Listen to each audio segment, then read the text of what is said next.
breath. Recognize your freedom. And then, with intention, with consciousness, in the privacy, safety of home, allow yourself to fall to pieces. Just let them all go. Fuck you.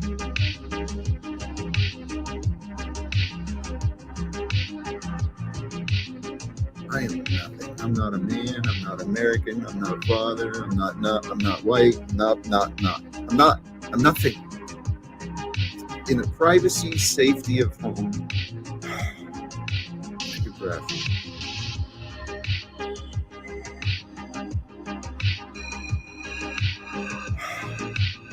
Take a breath.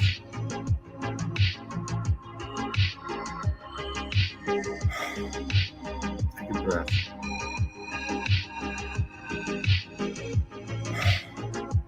Take a breath. Take a breath.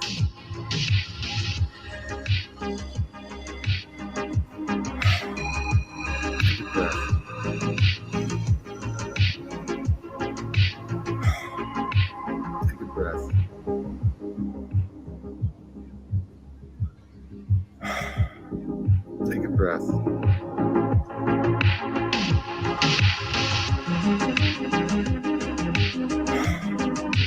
a breath. Take a breath.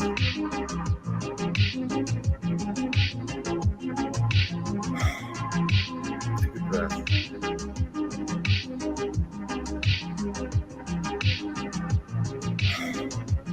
Take a breath.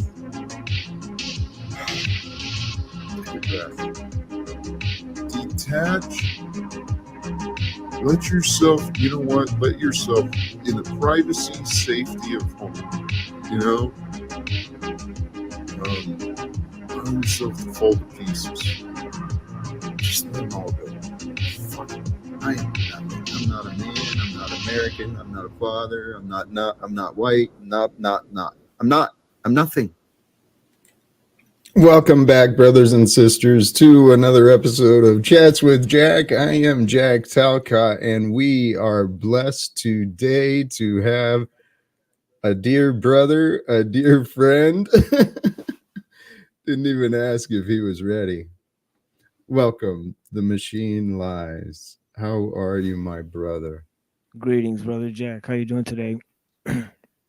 I am truly feeling blessed, and give me just a moment to get us into this moment. All right. That opening was a reminder. That was a blessing shared by our brother Provo King. If I did it right, the link is in the chat or in the description already. The opening for there, and today the topic: observations on conditioning. Conditioning and some limiting thoughts. Have not dropped the here. Welcome, brother. Where are we at with you today? Jump on in, man. I'm feeling pretty good. I think we were gonna talk about the topic of conditioning, and I think there's a lot of ways that we can go in that angle. And I think the first way that we all condition ourselves is through the externalization of the ego into the forms of mediation that are actually, exterior to the self, and that's going even beyond the ego. That's kind of like channeling or projecting the ego onto things that are outside of your control, and it's kind of like when people are driving in a car, and they, flip people off, or, they get angry, they have road rage. It's because they're channeling their fears of the outside world through the 2-ton barricade. They feel the anonymity of being behind the 2-ton barricade. It actually acts as an externalization of their ego. It's a form of mediation. Just like when people are typing on a keyboard, it becomes the person plus the keyboard, because the keyboard gives them a sense of anonymity, so it's like they channel, like people would talk to you in a way on a keyboard they would never talk to you in real life. you know, or in traffic, the way they would never talk to you. If they were standing in a line next to you, they wouldn't talk to you that way. You know what I mean?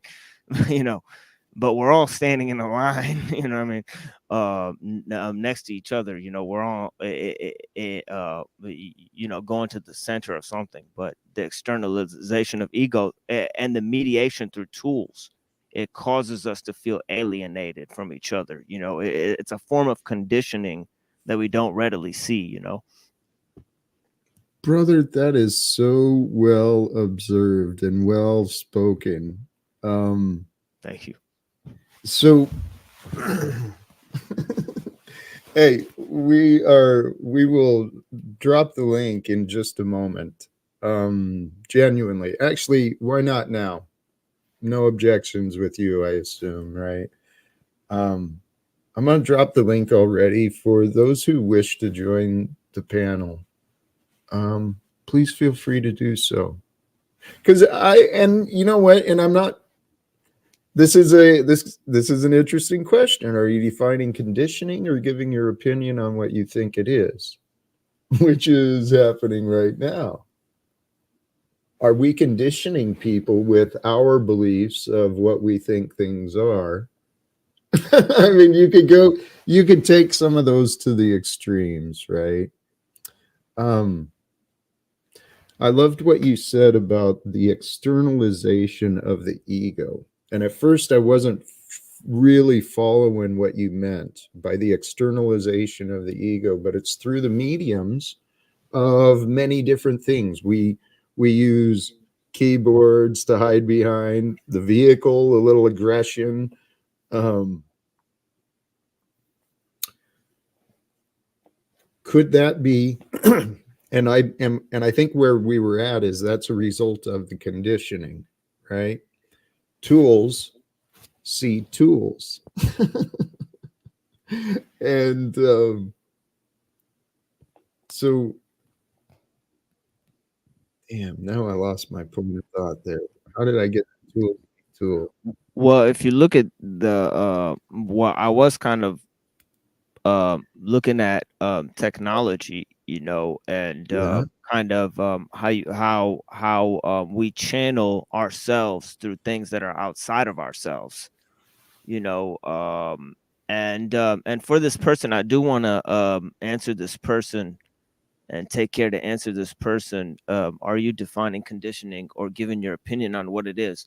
Well, I think maybe narrowing in on a definition, you know, on an opinion of a definition for sure, because there's no way to define a concept that's basically relevant to every single person without having a conversation about it. And then when you're so close to it, you know, we're all being conditioned on some level.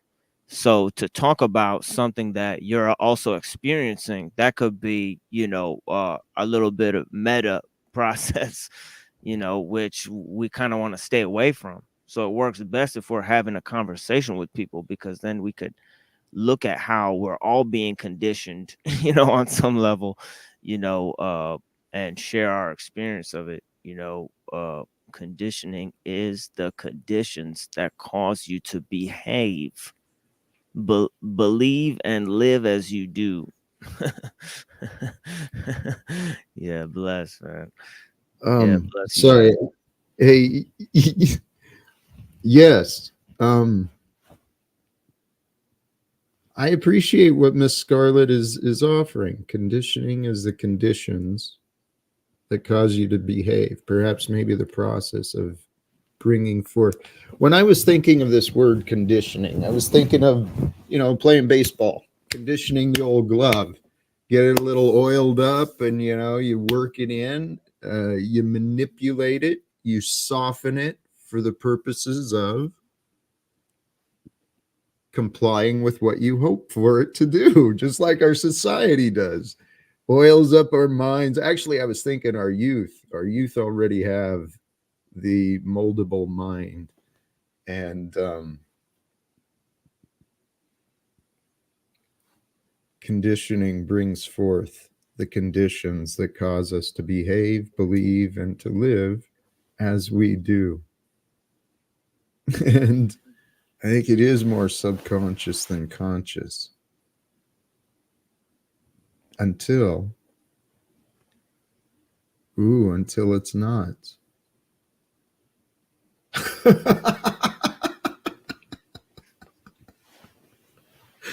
You get that? Um, it is more subconscious than conscious until it is not. Our shadows, man. Our shadows are what kind of control us. Yeah, Um, the shadow is definitely, or the subconscious is definitely, the reflection of the ego, and there is a level in which the ego is kind of like your the way you see things, kind of like your perception of the world. And of course, if that's mediated, and that's why I began to narrow in through the outside world, to go inward, because the process of ego draws us outwards from inside, and that's kind of what the shadow is. The more you have a light, the more the shadow is magnified. The shadow lets you know where you stand, in relation to the light. And that's where we have a chance to use what we don't know as much as what we know, and that's why there's a humility is a big sense of which we can fight the conditioning. But also part of the conditioning is the false humility, which is the projection of our own I guess like sense of like victimhood or struggle, instead of changing, it's kind of like changing all of your instead of focusing on growth and the struggle it takes to grow, you just exchange some of your failures, you just invert them, through this sort of like cosmic revenge, you know what I mean? Fantasy, and that's when people are really losing themselves. But that's also why humility is a great sign of a truth seeker, you know. But and that goes to the other sort of topic of today that I've seen, which is the Messiah complex, yep. which is the sense of I guess megalomania, that a lot of people seem to have, in which they want to change the world instead of fixing what has become of the world. You know what I mean? Yeah, like they want to change. In other words, they blame nature instead of blaming what we've done to fuck things up. You know what I mean? So they're blaming some inherent aspect of the human struggle, instead of you know looking at what can be done with what we know. You have to go with what you know now. Don't ask why if you know it's wrong. So that's part of the game too, is that you'll never have enough knowledge to form a conclusion. you know it's always going to be incomplete. Your process of gaining information is always incomplete. you know there's an infinite amount of knowledge out there. So you have to go with what you know now, at least. That is one of the fundamental aspects of learning, actually. But yeah. Yes. Dude, you kind of blow my mind. Sometimes, I mean, paying attention to you, you stretch my mind a little bit. I love listening to you, sharing what you do. Um,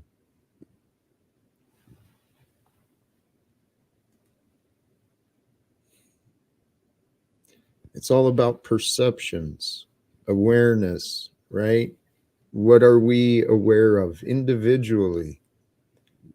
How are we behaving? The the subtopic of the Messiah complex and the hypocrite, the ones who I don't know, the Messiah, it was more directed on the hypocrite part of that's what our ego is. The ego that thinks it's better than another person, the ego that thinks it's worse than another person. It is a hypocrite, it is a liar. When we get our egos out of the way, what I found is that we can just settle into that which we know right now, right? And that's what you were talking about. That's what the scripture's talking about too. I know this. I know that's what the scripture's talking about. Rest in me. Rest in the I am expression that is within us. The expression of life creates the I am feeling of who we are. So rest. We don't want to fight what we've learned. We don't want to fight against or to defend our ignorance. We are here to learn and to grow, brothers and sisters, everyone. We are here to learn and to grow and to serve one another with praise, with compassion, with forgiveness. Man, can you imagine? I can imagine this world with a whole bunch of people who live like me, because I've met a whole bunch of people who are just like me, right? We all are.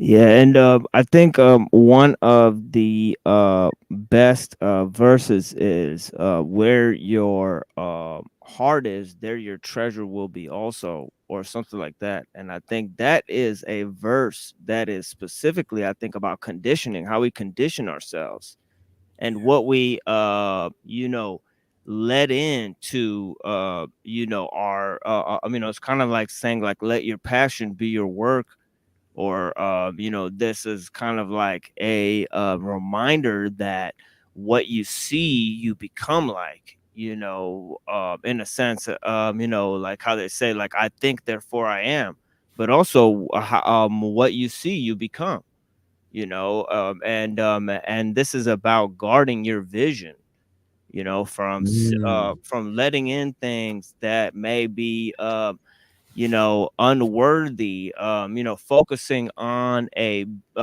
inner beauty of things and seeing things with new eyes, seeing the truth in ugliness, even, saying seeing that truth and beauty don't always go together.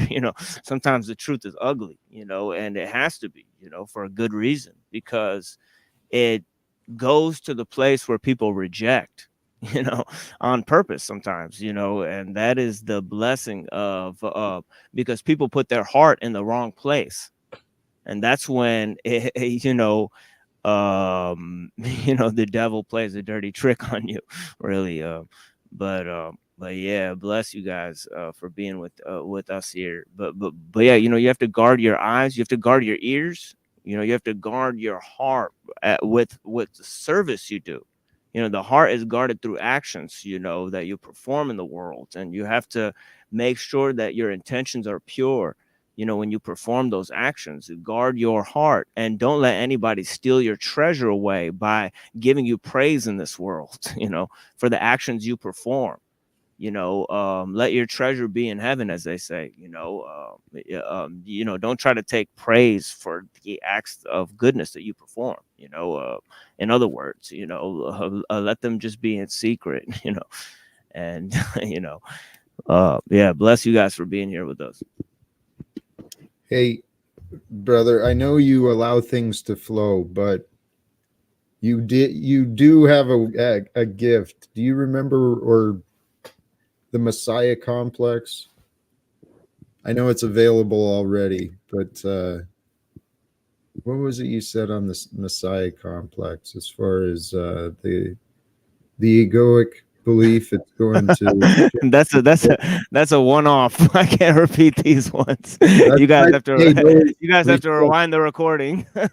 respect. That's not a yeah, that was a freestyle. But yeah, No, bless you guys for being here with us. But yeah, bless you, Chuck, for you know, that's a you know, I respect you for listening there. But yeah, I think the Messiah complex is about our you know, you know, wanting to you know, change nature, you know, instead of try to fix the problems in the world, and the self-projection onto you know, the external world of you know, our inner failures. You know, you see this kind of a false humility, you know, turning your you know, failures, inverting your failures into, you know, victories kind of thing. You know, because it's a statement about how the world is. You know, that's the kind of megalomania of today. But people who really seek for truth, they go with what they know now. You know, they have the humility to rest with their failures, and they try to do something about the fucked up things in the world instead of trying to show people who they are. You know what I mean? In some sick fucking game. You know, that's the blessing of being here with all of the people. You know, but yeah, man, thank you. You know, but that's my second go at it. You know, maybe my first one was better. You guys rewind the video and see, you hey, know, because you know but what? bless you, Chuck. This is what I'm saying. I did. I made some notes on the externalization of the ego, but I didn't make notes on the other. And I tell you what, when Machine Lies gets on a flow, sometimes it's worthy of going back and listen to twice. But you're not alone. I found myself catching a lot of, there's quite a few very gifted people. Paul Enslaved is another one. You know, I've listened to him before once through and then gone back and realized I didn't quite catch what he was saying the first time. Um, I No, he has wonder. that of the Tao Te Ching memorized, he says. And I don't know which translation, because there are a number of translations. There's like 10 or so translations, and they all sound very different. So I would be interested to know which copy, or maybe he has multiple of them memorized. But but yeah, he is a talented orator. And in chapter 11, you know, there is a passage that says that we have to use what is there on what is there. I'm sorry, I misspoke. Use what is not there for what is there. You know, say we build a house, but it's the space inside that we live in. You know, so we use what is not there, but we profit from what is there. You Yes. know, so it says usefulness comes from what is not there, but profit comes from what is there. You know, but yeah, We can overcome the profit. We can stop letting that crap get in our ways and affecting our decisions. Because you're right, the value is in the what is the essence within the contained. It is. And we are the essence within the contained because that's who we are. We are the expression of that which is.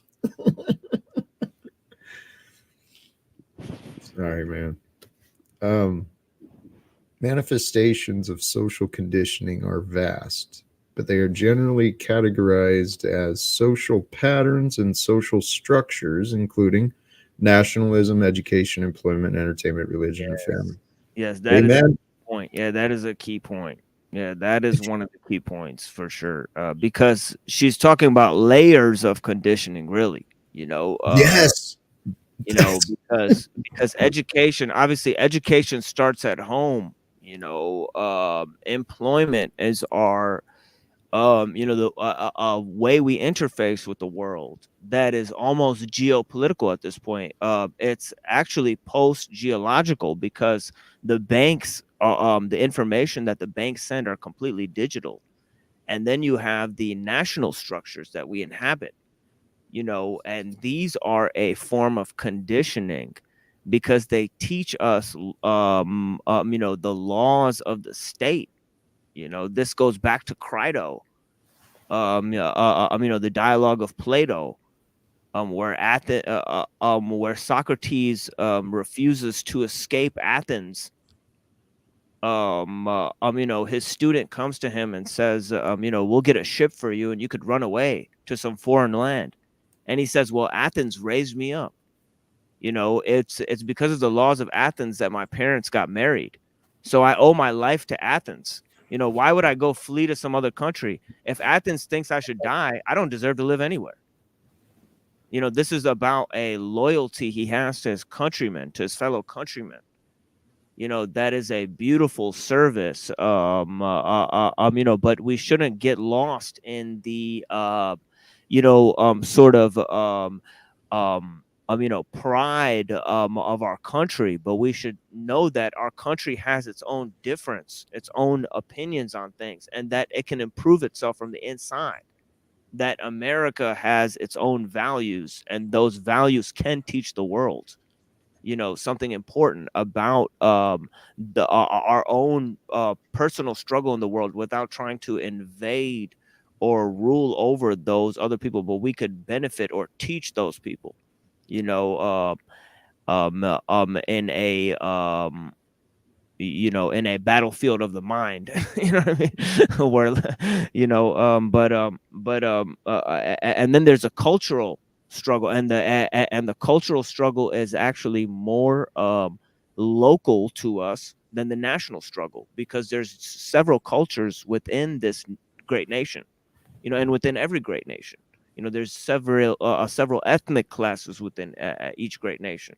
So this is yet another layer of conditioning that we have to understand,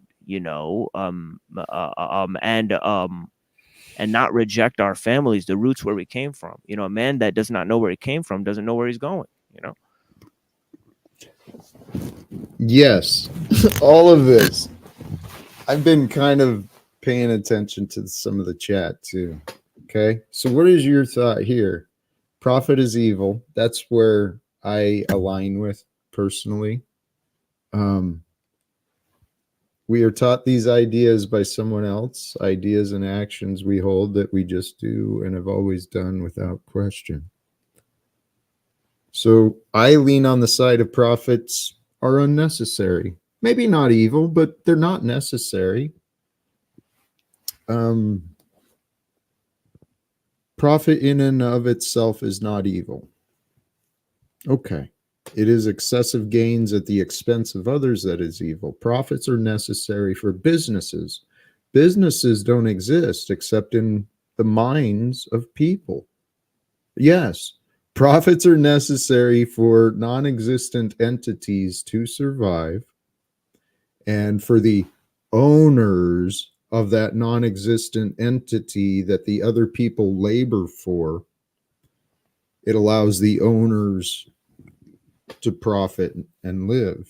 Well, it goes back to what is there and what is not there. Because we can you know um see somebody in a we can perceive profit or value in things that we can gain in the world, but obviously what we gain in the world is based on an inner trust for things that we value in the world, and that value comes from a trust that we have with each other. As they say, trust is better than gold. So as they say, you use what is not there to exchange for what is there, and both therefore are. Profit is a fact, but non-profit is a fact, that we will have to rely on people, we'll have to rely on non-professional help. We'll have to. We'll have to rely on friendship. We have to. We have to rely on non-professional structures, and those dominate over the so-called professional or profit structures, that we so-called inhabit. So in other words, the political, the philosophical or ideological, or the technological, these are architectonic structures that guide the economic, the cultural. These are just diminutions of greater factors, of how we inhabit trust. We put trust in the value of these, obviously, of the bits of paper. The bits of paper, That's fundamental. That's fundamental. That here, a system of ritual has imbued them with value. you know, you know, amen. it's Well, fundamental. I mean, you can't escape that reality. well, this reality is a result of the conditioning. It's, I mean, is and is not, right? Everything that is within the laws of what Right. is. So Yeah. Right. People have placed their value in this non-existent accounting system, of fucking currency and fiat money. And not only that, they've placed faith in that non-existent currency that really doesn't have a tangible value for survival or mental spiritual development. Not just that, but the business. People place their faith in these damn organizations. People dedicate their time, their life energy, their talents. People dedicate their lives to their bosses, and the owners don't really seem to give a shit because everyone has been conditioned to be selfish. Because only profits matter. You got to make excuse and have profits. You can't have faith in just serving the world you live in. You've got to get your part, right? That's the nonsense of this capitalist conditioning.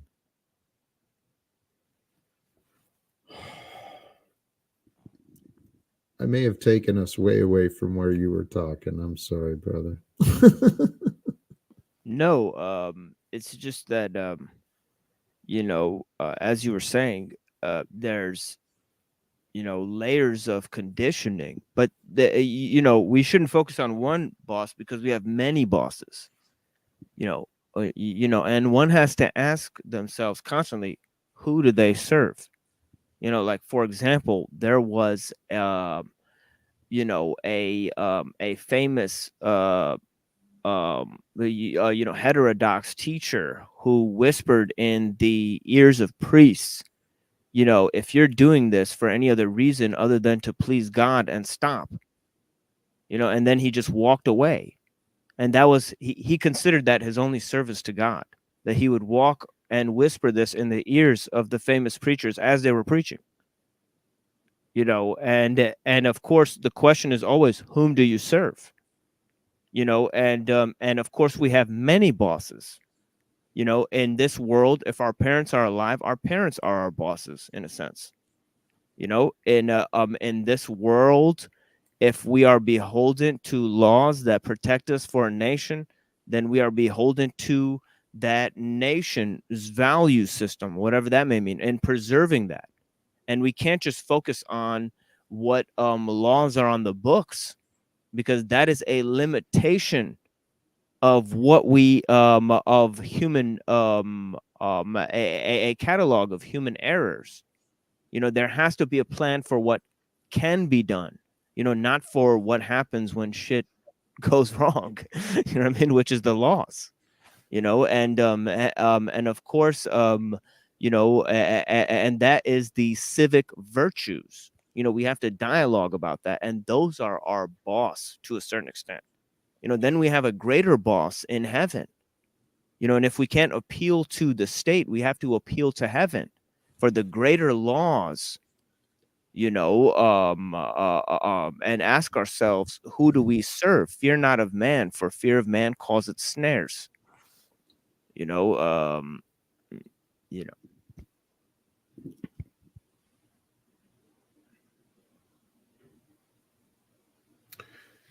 Mankind has the world we've been born into in this lifetime that we're living. The world has accepted a lot of false truths, and kind of like what Miss Scarlett was saying earlier about people just monkey see, monkey do. I think you touched on that too earlier. Not you said it much better than that, but we mimic what we see, what we've learned. And there's a lot of sickness that has been conditioned. And here, I will press back a little bit. I honor you because you do defer to the elders. I respect that mindset. of course, yes. Okay. Not our bosses. We have the opportunity to serve our elders as we have the opportunity to nurture our children. So the world we were born into is a bunch of nonsense where wages are all that matters. Well, guess what? Wages are what create wage slavery. As a matter of fact, think about it. Without an economic divide, how would there be slavery? I mean, it wouldn't exist in a world with people that actually truly cared and cooperated, collaborated, actually knew one another, right? It's the division and fears that have been conditioned through humanity since long before we were born, guys. Long before we were born, this conditioning started. Hey, I'm not about ending wages. I am about ending wage slavery. This current monopoly game of economics and politics, it's a sick game.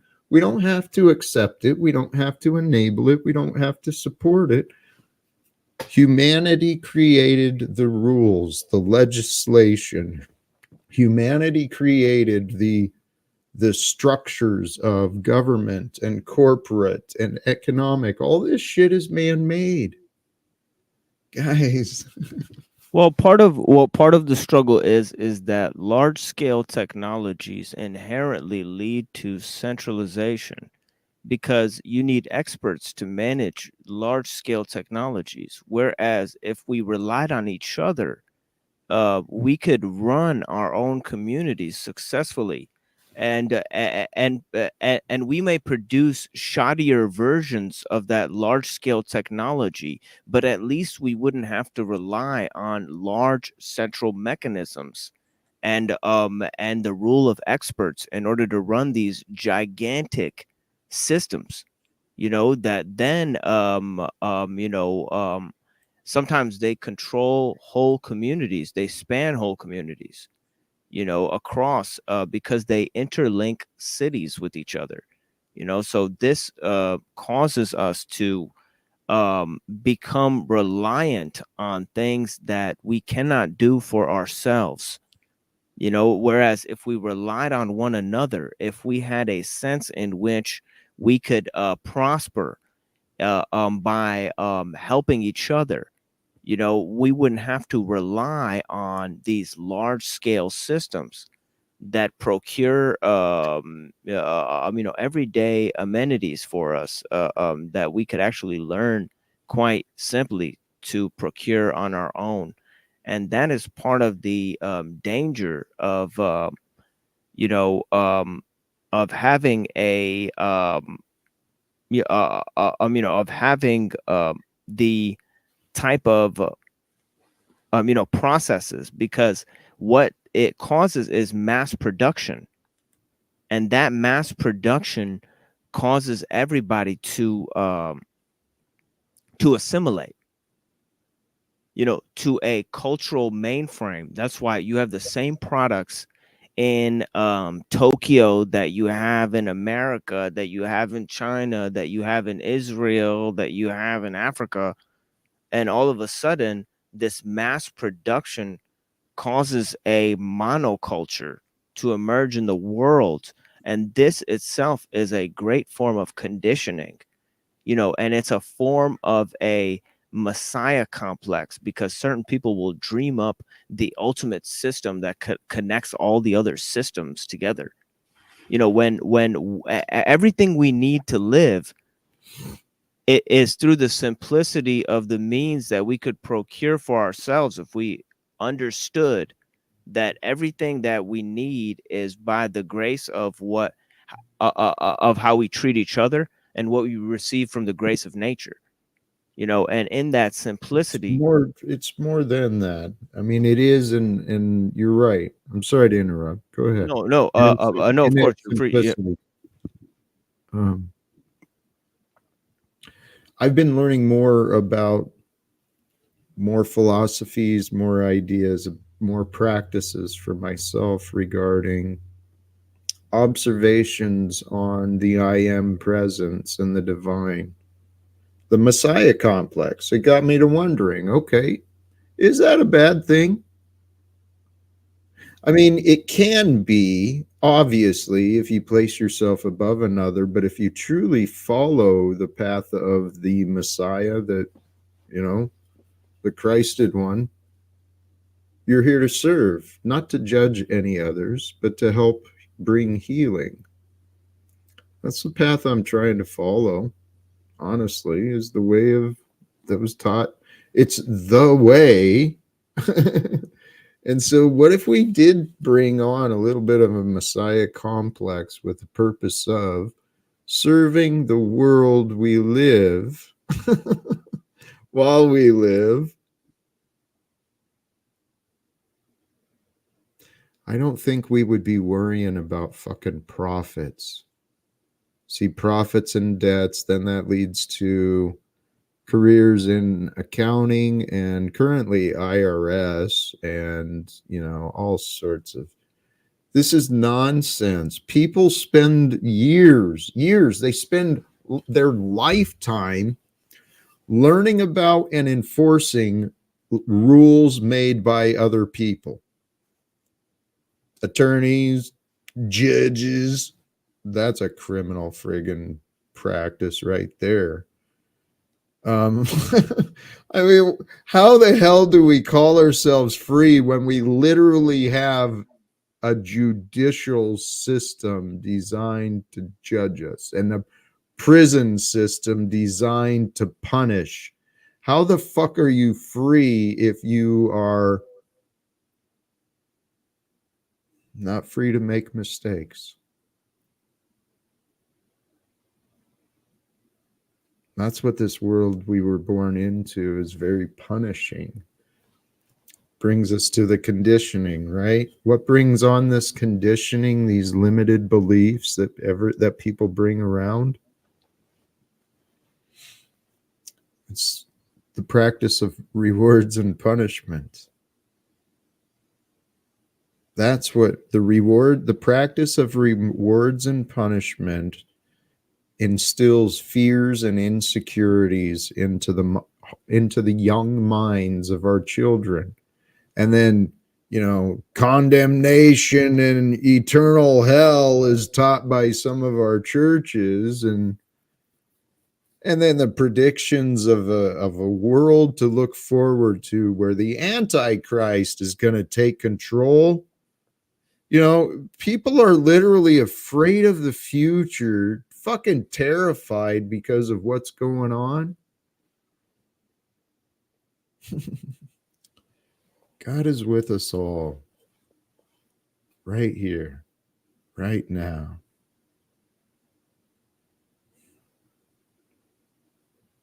And our God is like love like humanity may not The argument could be made that humanity actually does not deserve the love that God has made available to us, but somehow the love eternally is.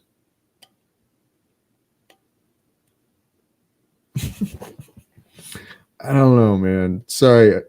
Thank you. My mind takes us off sometimes. Well, you raised a salient point, in that maybe a bit of that is a good thing. Well, the questions are there, because as Saint Eusebius said, oh, look who it is, just as I try to quote Saint Eusebius of the Catholic Church. But yeah, Saint Eusebius said, he said, in order for man to become like God, God had to become like man. And that is one of the things that is interesting, in that the question ultimately with the Antichrist and all that is can you take on the suffering of the world? If the ruler of this world was the son of perdition, then would you reject that rule? And that is really the question, that can you take the whole sacrifice and the suffering of the world on yourself? And of course, you don't have to wait for the Antichrist in order to answer that question. If you wouldn't do it today, you wouldn't do it then. The answer is simple. So you have to take the suffering of the world, on yourself. In other words, to ponder that a conclusion by Saint Eusebius, in order for man to become like God, God had to become like man. And of course, he's referring to the narrative of, or I presume that he's referring to a greater narrative within the Christian story. Yes. I'd heard that from you. And I'm sorry, this more directed with me. Sarah, please. I'm sorry for the misunderstandings of the past. We still obviously have some disagreements because you appear convicted in your beliefs of profits and monetary, values. So Yeah, we're come on up. Yeah, come on up, Sarah. I haven't talked to you in a minute either. It'd be good to talk to you. Bless your heart. And yeah, it's good to see you. I have been watching you on your panel, and I watched your discussion with Nachikita. Very fascinating subjects there with Nachikita as well. Where she was talking about the MK Ultra and all of that stuff, her own experience with all of the she talked about a lady that she met, fascinating stories in that interview that they did. Yeah, but blessings to Sarah. yeah, please. Welcome to join, and actually, all are welcome to join. The link, the link is pinned to the top of the chat, and I realize. Thank you for noticing. What it actually is. Or even enslaved by truth, feel free to join there, brother, and tell us expound on that Saint Eusebius quote, if you want. Please. That would be a good teaching for us. Thank you. He has a lot of wisdom of things I'd not heard, and what that is so true. Here, what this is, the shirt has the patterns. It looks funky on the screen, so the vest is just simply to try and reduce the distractions. But thank you for recognizing. Um, all ideas are considered social conditioning, and okay, so here, okay. Social conditioning, while it exists, it obviously has some bad results, but there's benefits as well, right? There's good and bad to social conditioning, I would assume.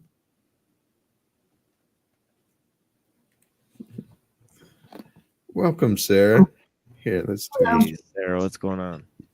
Hello. How y'all doing? I'm doing okay. Feeling blessed. I apologize for my lack of patience and my frustration that I've been showing.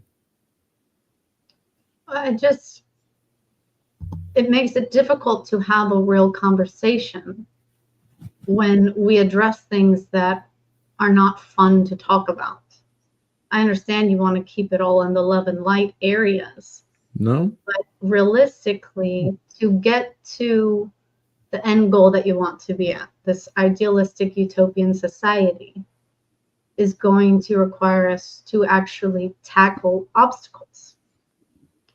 And simply removing a corrupt system is not going to solve all of the problems. In fact, it's going to create more problems if we don't have something to implement and replace it. Right. Of course. And I was simply asking questions, direct questions about specific concerns, like people that have 401ks that are elderly, that if we tear down the stock market, how are they going to survive? What is the actual solution to this? How will we take care of them if we strip them of everything they've earned over the last 50 years? Well, I don't think so dramatic. I'm sorry, go ahead. It's a realistic scenario, though. I'm thinking of my parents. Oh, it's definitely a realistic, because it's true that large scale changes cannot be predicted.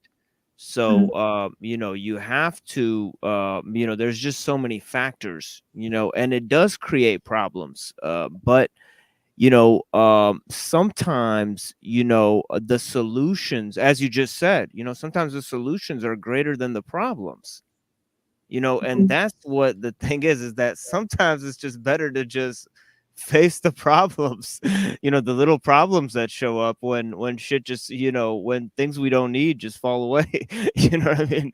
And that's the thing, is like, there's often we do look at the world, and there's more solutions than there are problems, and the solutions are the ones that are causing all the fucking problem. Like you said. So I hear you, sister, for sure.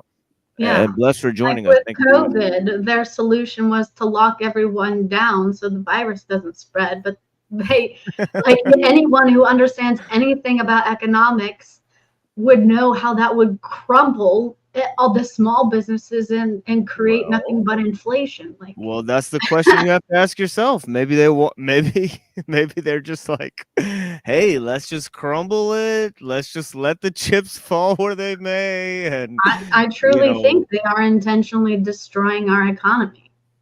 Could be, and then maybe it'll be for us to do what we can, in order to just take what we can and help each other when that happens. When they crumble the false structures that exist, and then they want to implement some sort of, in the sense of causing a sort of neo-tribalism or stakeholder capitalism or whatever, or smart cities or whatever they want to build out of that remain, we can say, no, well, we have something better. We have the trust that we have with each other, so that when that crumbles, we can have and that's why we gotta you're right, we gotta talk about solutions, but we only can do that together, if we actually don't accept what's going on, and then start to say, well, say they are going to let it crumble and form a breakaway civilization, then we have to, we don't have a choice to go to, Mars with them. It's not going to be our choice. You're not going to get on Elon Musk's, was it Musk's penis-shaped rocket? But whatever, we're not going to get on the penis-shaped rocket to go to Mars. Well, I'm just saying, whether we're invited or not, we're here now. So it's, I'm not gonna wait for my Willy Wonka ticket, if you will. You know what I mean? I'll just how about we confront the nonsense and bring forth solutions? Okay. So that's what I would like to do. I know. What I'd like you to consider, I was really considering what I experienced and saw. Okay. Contradictions. hypocrites, and it's not an offensive, it's just an accurate, a contradiction. We say we want to do one thing, we do another thing. It's a pattern of our egos.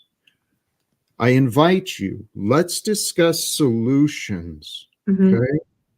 Once again, we can move beyond the doubts and the I'm problems. And we sure. don't I'm sure. Yeah, I'm sure that Sarah does have a couple of solutions to the world problems, and I'm sure that Jack has a couple as well. And that's what I mean by the successful collaboration from what we have to what we know to where we end up here with. You know what I mean? Because let's face it, we ended up here. Talking to each other. I didn't plan on being here today talking to these two people, and I think if you guys are honest with yourselves, you didn't plan on talking to me when you woke up this morning either. But it just happened. And we're here. And we do have to, whether we like it or not, we have to collaborate on a solution. As Jack was saying, and I'm sure we have some good ones. For sure. Bless you guys. Thank you for being here with the chat and everybody here. Yeah. Mhm. I mean, when it comes to solutions of trying to get people to speak their truth and to face their fears, that's what my mindfuck channel is about. It's dealing with the psyche, it's dealing with your shadow, it's doing shadow work and going through the individuation process so we can overcome the projections and do all of these things. Oh, so That is so very you much so you got the thing about conditioning too. Maybe because people were asking for their definition of conditioning, you would have a good definition of like conditioning for sure. Yeah. Bless you. well, Thank I think there's a variety of forms of conditioning, but a blanket general is just something that you do repetitively over and over and over, where it basically becomes second nature and you no longer think about it. It's like muscle memory. Yes. That can come from many forms and from many ways, and you can do it with intention, like mastering a skill. You are conditioning yourself, or it can be done from outside influences against your will or without your knowledge, where they're going through the subconscious and implanting these indoctrinated beliefs or overriding your system and programming you, like in MK Ultra or in Voice to School, where they're literally planting thoughts into your heads that you either think is coming from God or from an alien or from yourself. I heard about that. Yeah, I heard about that. Yeah. Yeah. Yeah, that is a scary, technology, and it deals with something, that I often talk about, this source monitoring error, where in the schizophrenic episode, people hear voices and they fail to identify the source of that voice. Mm-hmm. Yeah, And they because it think it's coming directly from- penetrates the brain. I think Jack wants to participate, and we're not exactly letting him in. Jack, do you want to No, he's come having, into the he's having it. conversation? Well, I would love to talk about solutions, and the topic went where? Problems again. And I understand the two are connected. I do. That's real though. That's real though. We got back into the problems real quick. Yeah, well. I think it's because we're less fed up with the problems because we're younger. So we're kind of relishing in our rush to provide our knowledge of what the problems are. Well, to solutions of like MK Ultra or Voice to Skull, like I have a clearings and protections that you can actually utilize. And a lot of it relies on faith, because if you have doubt, it actually allows them to penetrate protections. If you're in low vibrational areas such as fear, that allows them to penetrate certain protections. So you do have to overcome fear. You have to have faith. You have to truly believe that this is what's occurring for them to no longer penetrate. But these are solutions to more of spiritual and psychological issues. They're not actually going to solve like our economic system or the Federal Reserve or the profits that Jack is talking about. It's not going to end war directly either. It might help indirectly, but it's not going to solve that problem in and of itself. We will need to have a lot of solutions because there's a multifaceted problems that's creating all of these massive problems. So, I mean, we can only do so much, and everyone has to do their part. So what do you think the multifaceted problem is? Well, there's lots of problems. It's beyond just psychological. Well, yeah, well, we went right back to problems. that's kind of yeah. See, that's kind of what Jack was saying, though. But go on, Jack, because see, we're stuck. we need your help. We're on a loop of problems. But you also have to talk about problems to talk about the solutions. Sorry, Jack, go ahead. Problems are in our minds. The problems prevent our mind's eye from focusing and wandering into solutions. I've been wandering my mind and my exploration on what I've been allowed to learn, the things I've discovered. I've asked a lot of questions, and I have sought a lot of different opinions of what may possibly work. And I've learned a lot about what has happened in our past regarding the corruption, the MK Ultra, the CIA coming in right into the American government. I mean, it's no secrets. That's Flo is right. There's no fucking secrets. Everything's out. Everything's out there. Did he really say that? There's no way he said that. He must have meant it in some other way, because there's definitely secrets in this motherfucker. Like, there's no way shit is just matter of fact. Like, there's no possible way. Like, not even a shred of like no scruple remains to question that there are secrets for sure, like deep ones for sure. Amen. And they're widespread. And they're so widespread, many people have given up on even trying to figure out what is real. They've made, they found comfort within themselves to live in states of anxiety and depression, and just, it's normal. There's medication for that shit, right? We go into coping mechanisms. Amen. Mm-hmm. We're all here to overcome the problems we've created for ourselves and each other. And I know for a fact what heals is the truth. It does essentially heal, yes. But if you have been living with a lie, believing it as a truth, the truth initially is going to cause chaos. Fear and panic. To overcome with, you have to deal with it. You have to reconcile everything that you thought was true, that is no longer true, with the truth. And that takes a lot of work. Our lives are short, though. And you're right. You're absolutely right. And one of the things I was reminded of recently and in this experience is that since I've experienced the way I learned, people were tough with me. Nobody really gave it. The appearance was people did not give a shit about my feelings, and the truth was just up to me. I got to find out how to accept it. So I did. And I know how empowering it feels to get past our feelings, our insecurities, our resentments, our hate. I know how it feels to get past that. And it does cause a lot of reactions because I've been clumsy the way I offer it. I've offered it when people hadn't even thought of, I've pissed some people off. That's no lie. I'm trying to grow in how can we convince people to want the truth that's available, right? Mhm. Well, I don't know a solution to that. one of the best ways I can think of is to Mhm. is there is two small ways, and you can challenge somebody while elevating their conscience.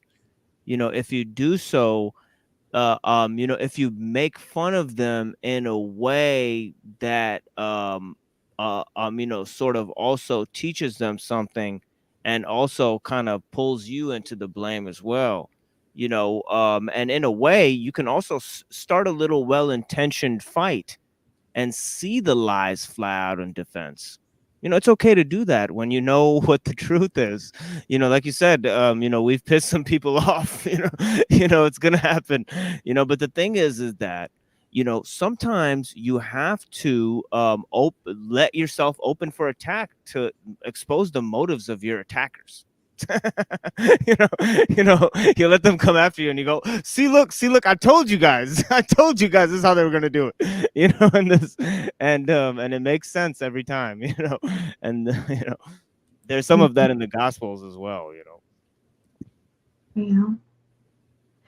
I guess drip feeding and conversations and even playing a little devil's advocate can open people's minds up. But that doesn't necessarily mean that they'll continue on with their search when you're not there. You hope for it, and many do, but not all. But it does, just what's the parable where you plant seeds, and some of it, when it's planted on good soil, it grows, and when it's planted on, concrete or a sidewalk, it gets picked up by birds. Like, that's the process. And only some of them will continue on and accept that information and grow, where others will just discard it and move on, and it will have no effect. So we need more solutions for the ones that don't grow from that seed. Because it's not going to be a one-size-fits-all thing. Everyone's going to have their own way that they need in order for them to desire to learn the truth and go down all this. Yeah, and there was this story. You guys might know where this is from, but it was something about a carpenter and a gardener, and how they have a different way of attacking a problem. Like, an architect will lay down his foundation of things, and then lay down the whole plan, and then move on with it. But a gardener nurtures things along the way. He pays attention to the little changes that go along the way. He has no plan starting out, because he's focused on growth and nature and change. Whereas the architect is focused on a stable foundation. The gardener is focused on firm roots.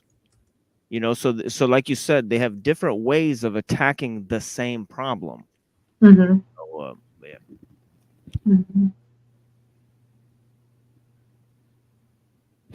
And I don't know where that's from, but it is from a book and a writer. I was hoping you guys would fill it. Direct source. Yeah, I hope you guys would fill it in. But yeah, it's like I think it's modern, but yeah, bless you guys. It's okay. I understand the concept, and that's all I need.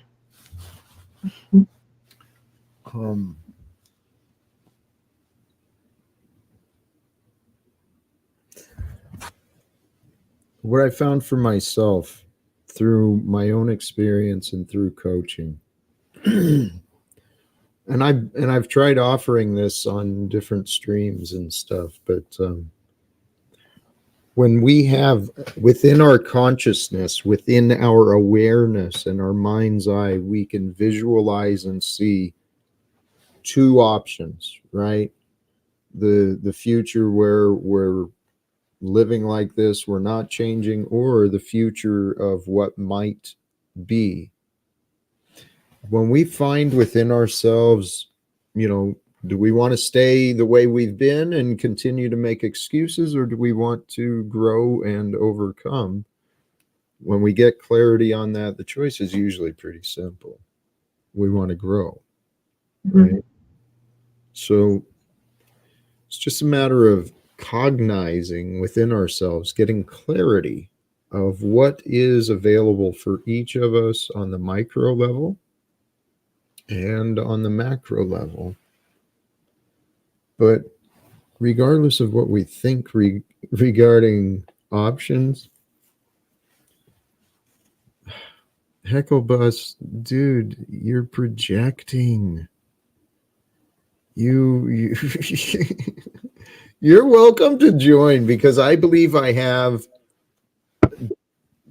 cognitive witnesses here who they would feel free to correct either of us when Well, inappropriate. he is a man with a knowledge of the scripture there. So yeah, Amen. bless you for knowing about that book, a worthy you know uh way to spend one's time in this life. As we can see, many great teachers have learned from the teachings of the Bible, and definitely Wizard has taught me many clear thoughts about that book. Thank you for joining us, friend.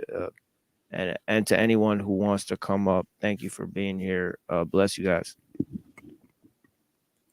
Amen. Hey, I want to poke on this a little bit. Love if. You cannot live in what ifs. We must live in reality. Where is your reality? Sincerely, what is real in the moment?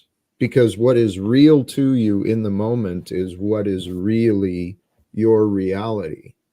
And so here, the practice I've been learning, and I'm sharing this, hopefully you can conceptualize what I'm saying, but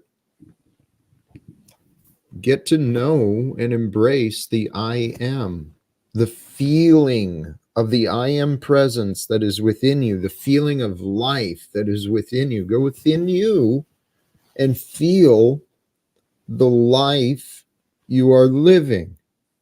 That feeling of life that is within you, that is your reality. I Okay? don't think that's what he means by reality. I think he I know. means, yeah, we have to actually deal with the tangible world. I know he's making the assumptions that I'm presenting, that we should not pay attention to what is real. Maybe I'm misreading. Maybe I'm reading too much into it. Well, what ifs is something that hasn't occurred. It's not something that is at the moment. It's a possibility. It's not tangible yet. Right? Yes, And and that those gives us an idea or a goal or something to look forward to. If that's all we're looking at and we're not addressing the here, the now, and the tangible and what is rather than what could be, we're avoiding the reality that he means by this word reality. yes, What and you're describing as reality is also true, but that's not the right. context or how he's meaning it in that sentence. Yeah, because as you define conditioning, you have to define reality, because reality is everything that's not conditioning. To a certain extent. That's not the program. Like Willy Wonka says, you can never doubt what no one is ever sure about. And there's that other line from T.S. Eliot where he says that possibilities exist only in a world of speculations. Yeah, possibilities are in the mind. Yes, but there is Conception. no real such thing as a possibility, because whatever can happen will happen. We have to see that reality's stranger than fiction. That if somebody made something up, it had to come from somewhere, and it came from here. What is what? But we can't define. If we can't define what is real, we can't define what is the conditioning. It would be impossible. When people believe they know, they don't look. People have been convinced to assume they know a lot, so it's a bunch of nonsense.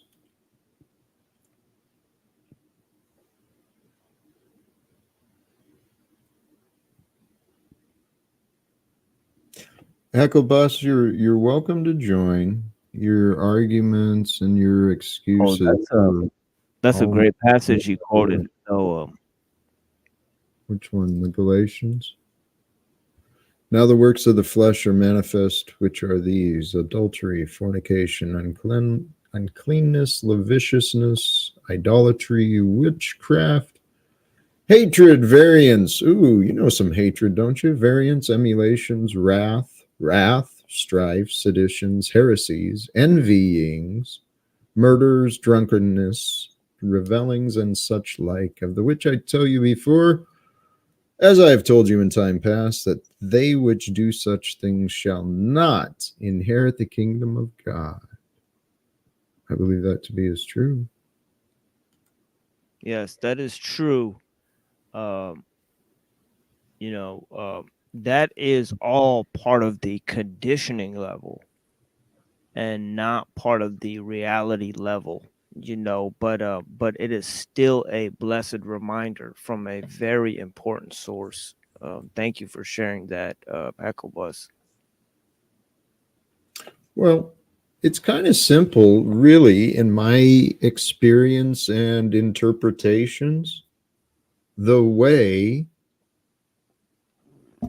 is loving and freeing and fruitful, although who's to determine the fruit of another? Well, I suppose we each have the opportunity to discern and to judge one another. But the way of love, it's humbling, it's scary, it's frightening. It takes a little practice, but with encouragement within the self, seeking inspiration from the books and from other teachers, other gifts that God has created, we can follow love, and love is the way we are supposed to live. Okay. Now, I want you to know that I'm not trying to be argumentative. Fair enough. But No worries. to love is a concept. How do we ground that solution where we need to live with love in a practical, applicable way? We humble ourselves to what is true. Okay, the only thing that we can confirm to be true is that we perceive our existence right now. Now is the only time that I live, you live, any of us are living, is right now. And so, right now, when we stop imagining excuses and resistance, we can allow ourselves to feel the love that is.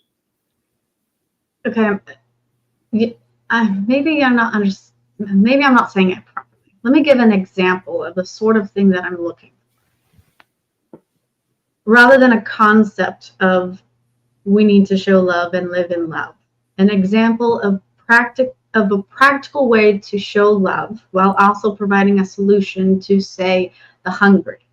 I will willingly share my food with my neighbors. That is an actionable item of expressing love. That is the kind of solution and practical application of expressing love that I am looking for. How can we do it in reality rather than just speaking in a conceptual framework? We live in the moment, in love, and as the moments pass through our day, we watch for opportunities to serve love to ourselves, to others, to the world, and we get out of the way of ourselves.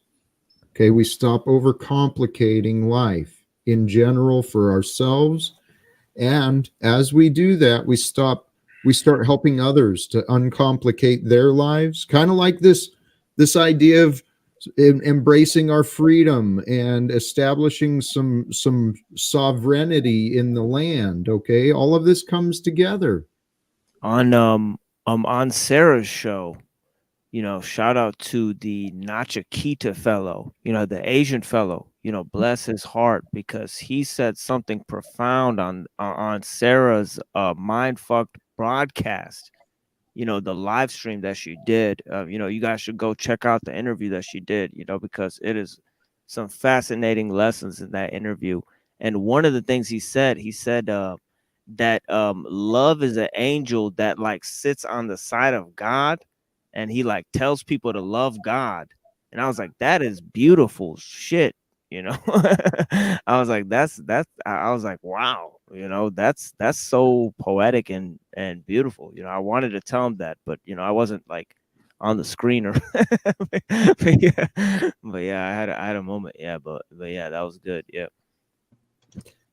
Hey, Tarek, you've been patient. Welcome, brother. Yeah. Oh, So hi, Jack. How are you? yeah, what's Hi, going on? assalamu alaikum, Machine Labs. Hi, Sarah. Wow.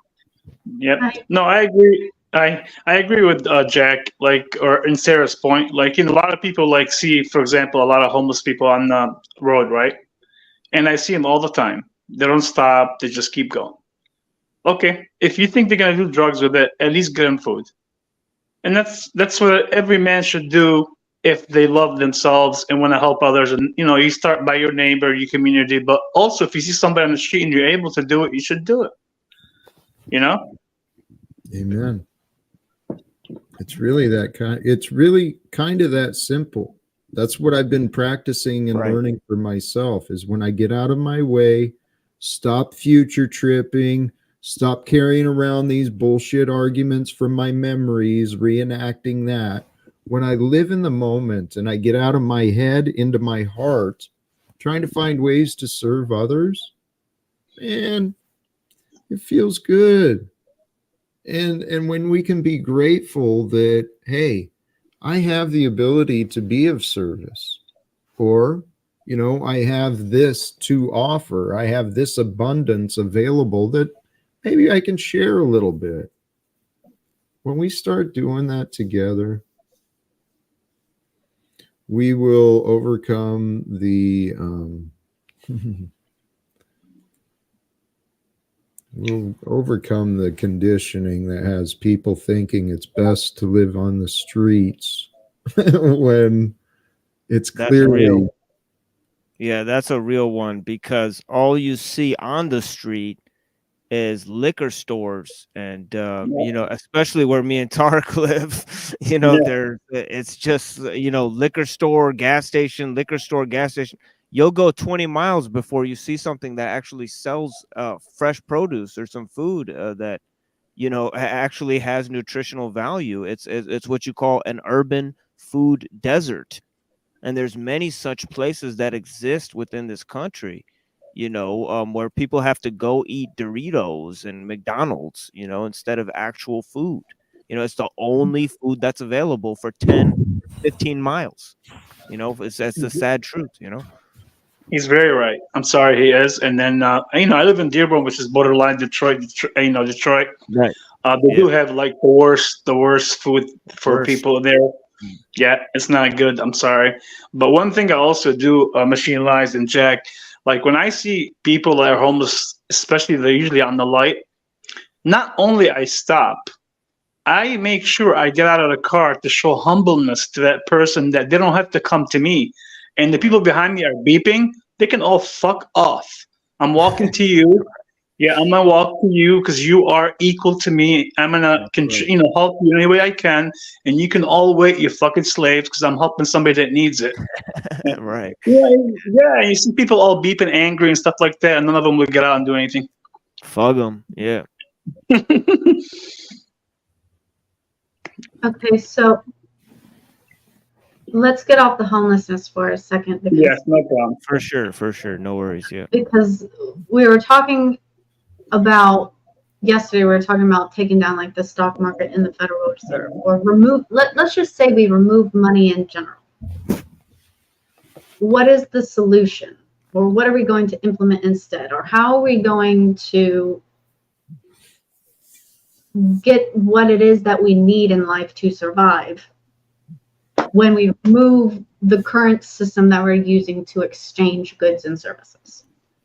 Well, it's just like you said, about the faith, having the inner self and the providence to see through the false the false delusions that are being presented to you by those, you know, lowly caretakers, you know. And that is the thing, is like, then you know, we need a bunch of little Sarahs out there to teach people how to do that. you know you know, that would be part of the you know, so you know. But even if we've done all that internal work, we literally have to do physical labor to chop down a fucking tree so we can build a home. So Right. what? like, Yeah, like we should. Yeah, for sure. So Yeah. what? Yep. Those are Agreed. facts. to build a home. Right. Yeah. Oh yeah. Oh yeah. For sure. Yeah. Yeah. Those are facts. But if we Yep. come together, instead of everyone believing they have to do everything themselves, which really very few are actually doing things on their own. They're lying to themselves, saying they're separate from everybody else. It's a bunch of nonsense, okay? When we come together, what would work best? We can overcome competition through collaboration, cooperation, working towards what is best for everybody involved, not just the fucking shareholders, not just the business owners. We're talking about everybody involved. What is the best? Yeah, like I remember one day, you know, like almost 10 years ago, you know, I was delivering pizzas. and you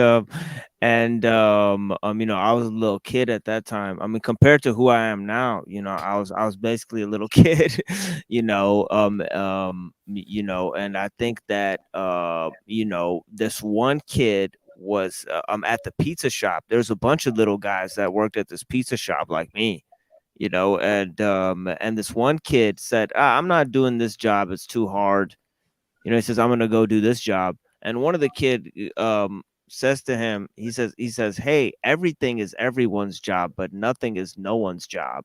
And I think that really stuck with me. I was like, hey, that's a good one. That's a good one. You know what I mean? I don't know why, but I found that useful going forward, you know, in a lot of ways, you know. That's a humbling approach. I like that. And Sarah, So- back to it. Go ahead, I'm sorry. Sarah, I'm sorry. One thing real quick, because you said something and Jack said something that was kind of relative. And back to what you're saying about the houses, right? And Jack is absolutely correct. You have to build them, correct? I build houses. You know what it takes to frame a house from the bottom all the way to the top, about 1,500 square feet? How many guys it takes to frame the whole entire house with the roof, with the windows? 7 days with 5 guys. That's all.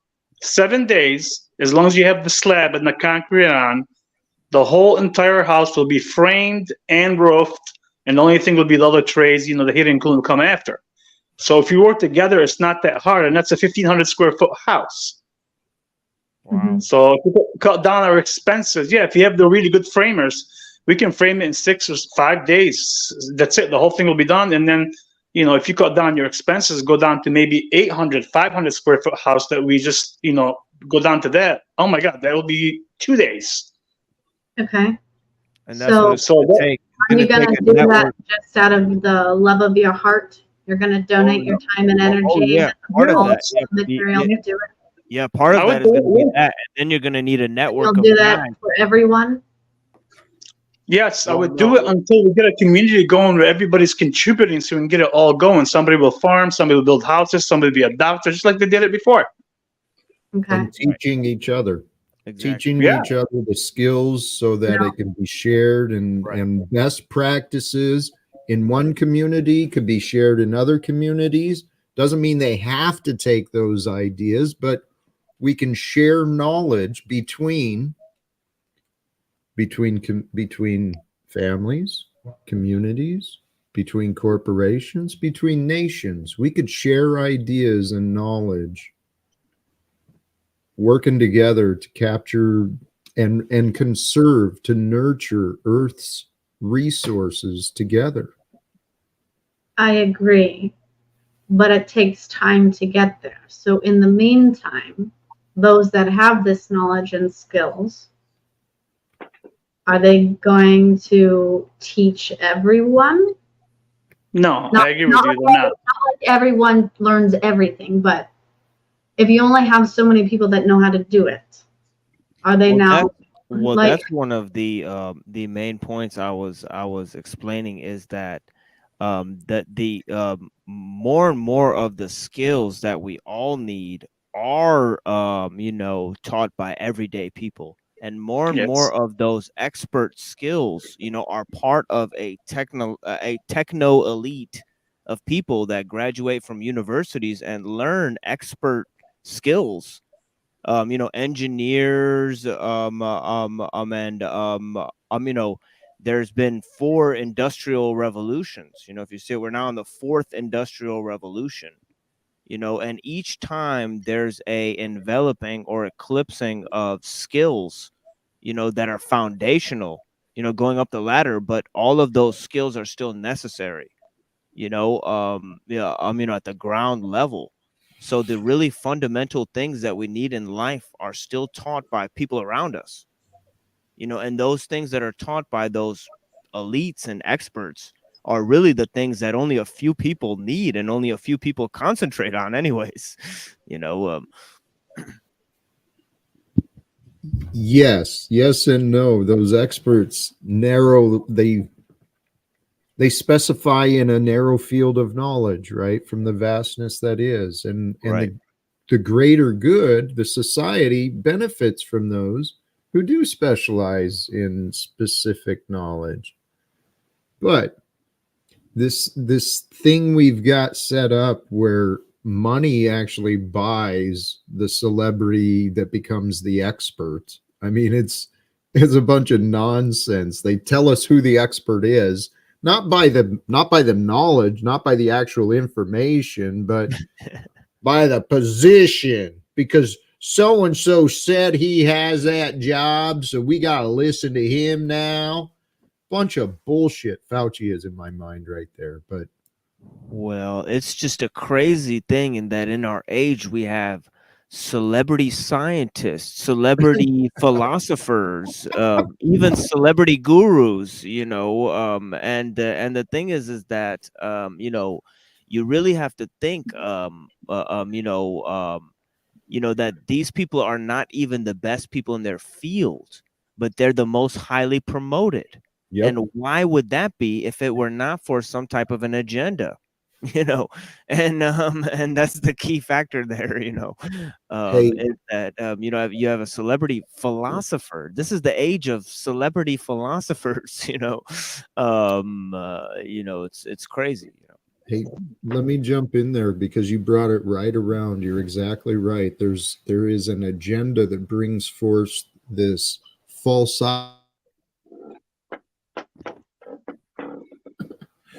Oh, Did I You return? yeah, you froze up there for. definitely froze. But yeah, I think the last word you said was false idols, or Yes, thank okay. you. The worship of celebrity. So what agenda would promote that? The satanic agenda. And so this brings us around to a spiritual battle, a spiritual concept that we are a part of. Life can be a dance. It doesn't have to be a battle. So it kind of sounds like we're going to go from the exchange of money to the exchange of energy, our own personal energy. Yeah. That's one way of I see a transition. I do see a path of transition using the current accounting systems and the current logistic systems, even a lot of the systems of administration. But we do some refinement to all of them. We do some tweaking and adjustments so that people are not serving these systems. We bring it to righteousness and order and have the systems serving the people as they were intended to be. And I don't mean the individuals. Do you think that there won't, in an idealistic society where everyone willingly gives and gives equally of their time and energy and efforts, the exchange of energy will work? My hesitation is that we're going to have a few people who do a lot. They carry the load far more than others. That's what it is today. Exactly what it is today. Exactly, which is why I'm concerned that the transition from money to the exchange of energy is just a lateral move. It's not actually a solution. It's just a transition from money to energy. The distinction is the intent. Okay, the money creates and rewards selfishness. Yeah. When that is not the focus, when the focus is actually, as a business owner, I've got a great idea, I've got an innovation, I've got a product that serves the community, serves whatever, right? So if I'm the owner and I've got employees, if I keep my focus on service and caring for those who are able to provide service, which is what a leader should do, it should serve those serving the cause, we won't be so worried about, we won't have to hire CPAs and all of these, corporate attorneys to figure out how we're going to make more of the red, more of the black and less of the red. Is that right? Accounting, red and black. They do use those terms, but that's not the only issue. Like, people have accidents. If someone gets injured building a house for somebody else, who's gonna, like, how are we gonna take care of this?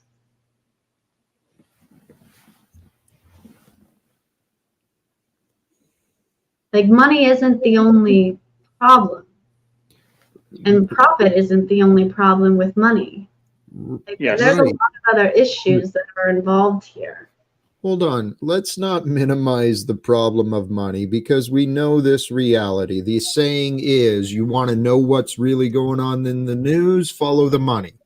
It's no secret. Money is a problem. Money is the influence. Yes, at the very big top level, it is absolutely a horrible problem. But most small businesses that are not these big guys that are just evil corporations that are money, Mongols, just out there fucking everyone over.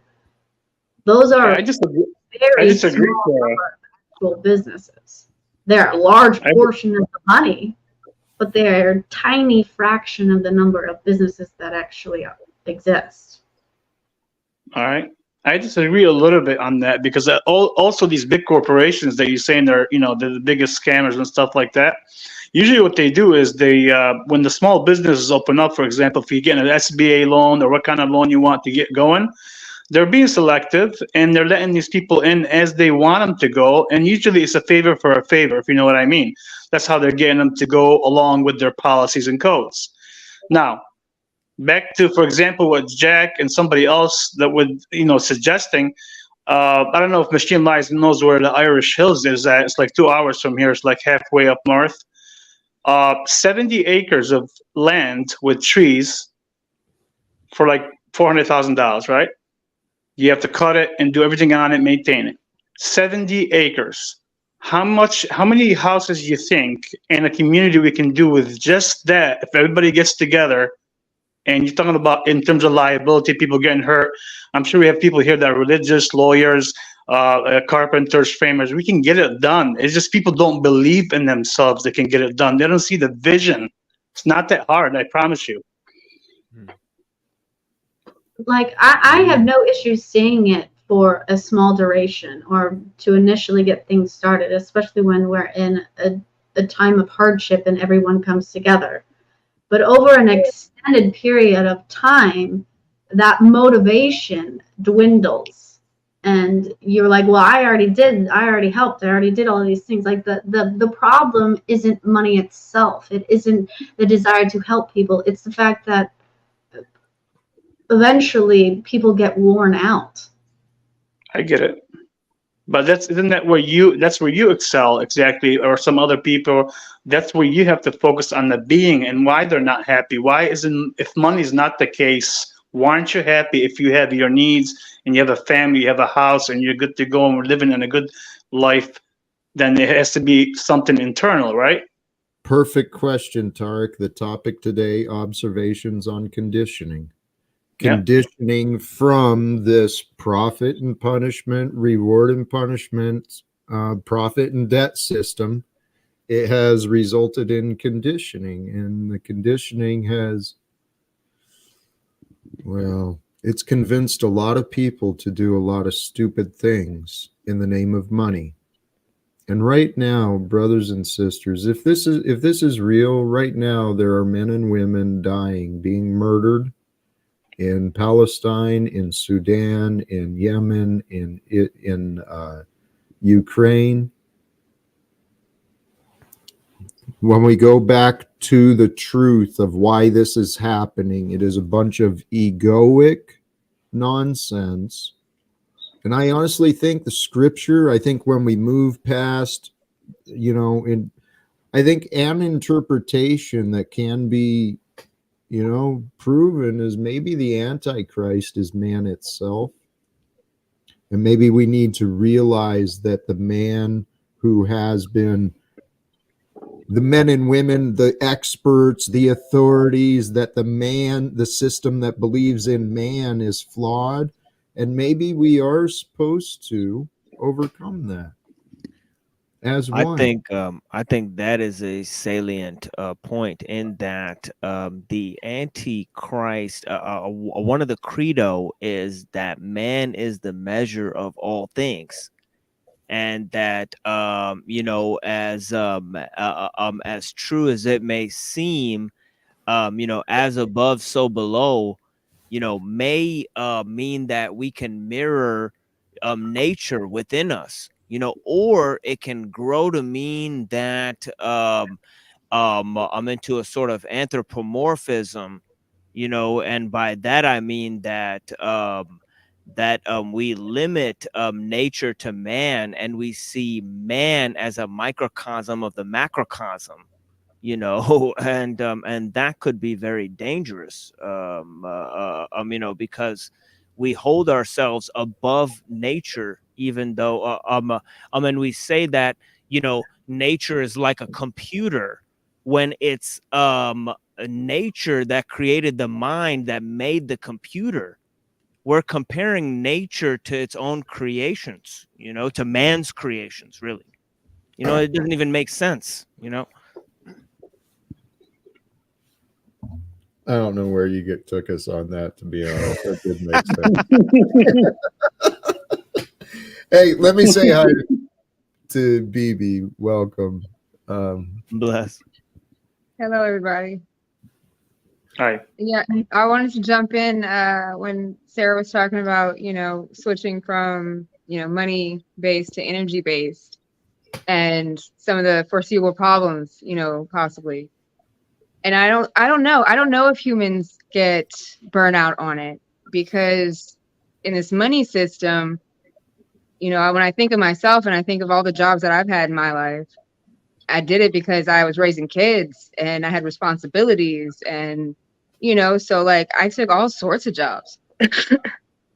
Doesn't mean that it lit me up, doesn't mean that I enjoyed it, but I was able to get the job done, to get the money to pay the things, and so when I think of switching to an energetic exchange, my true gifts that I was born to bring to this world, I could do all day and never get tired, day in and day out. There are those few souls who have found professions that, really do align with them. And it's not necessarily about the money. The money's the bonus. Kind of sounds like Tarek over here. And so I can see how he could come and build houses and it all be out of love. And then somebody else come in. If they get hurt, then that's the medicine woman around the corner. And she has all the answers. We don't need hospitals and these big systems that we believe we need. And so I don't know. I just think it works. There's not going to be problems for sure, but life will look a whole hell of a lot different. And that's the thing that people need to understand. Right.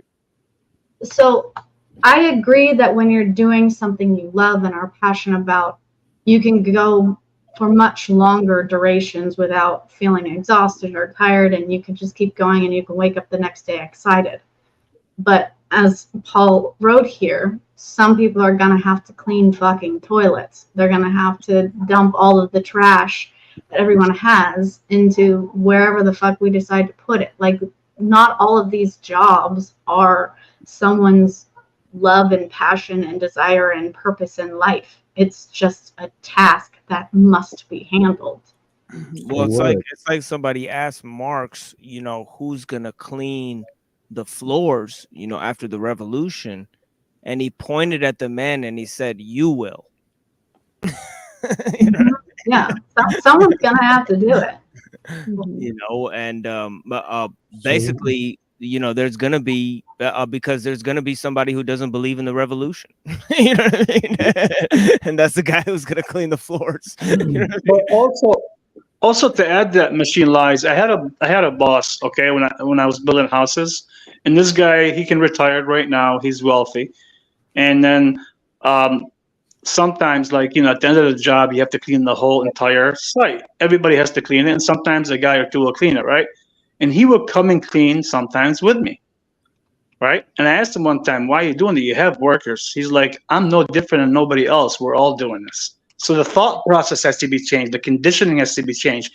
Nobody is different than nobody else. A man should be able to clean his own stuff, put it outside, right? And then, you know, and then it becomes easier. But when you start getting the ego, like, I'm not cleaning, I'm better than you, then we have problems.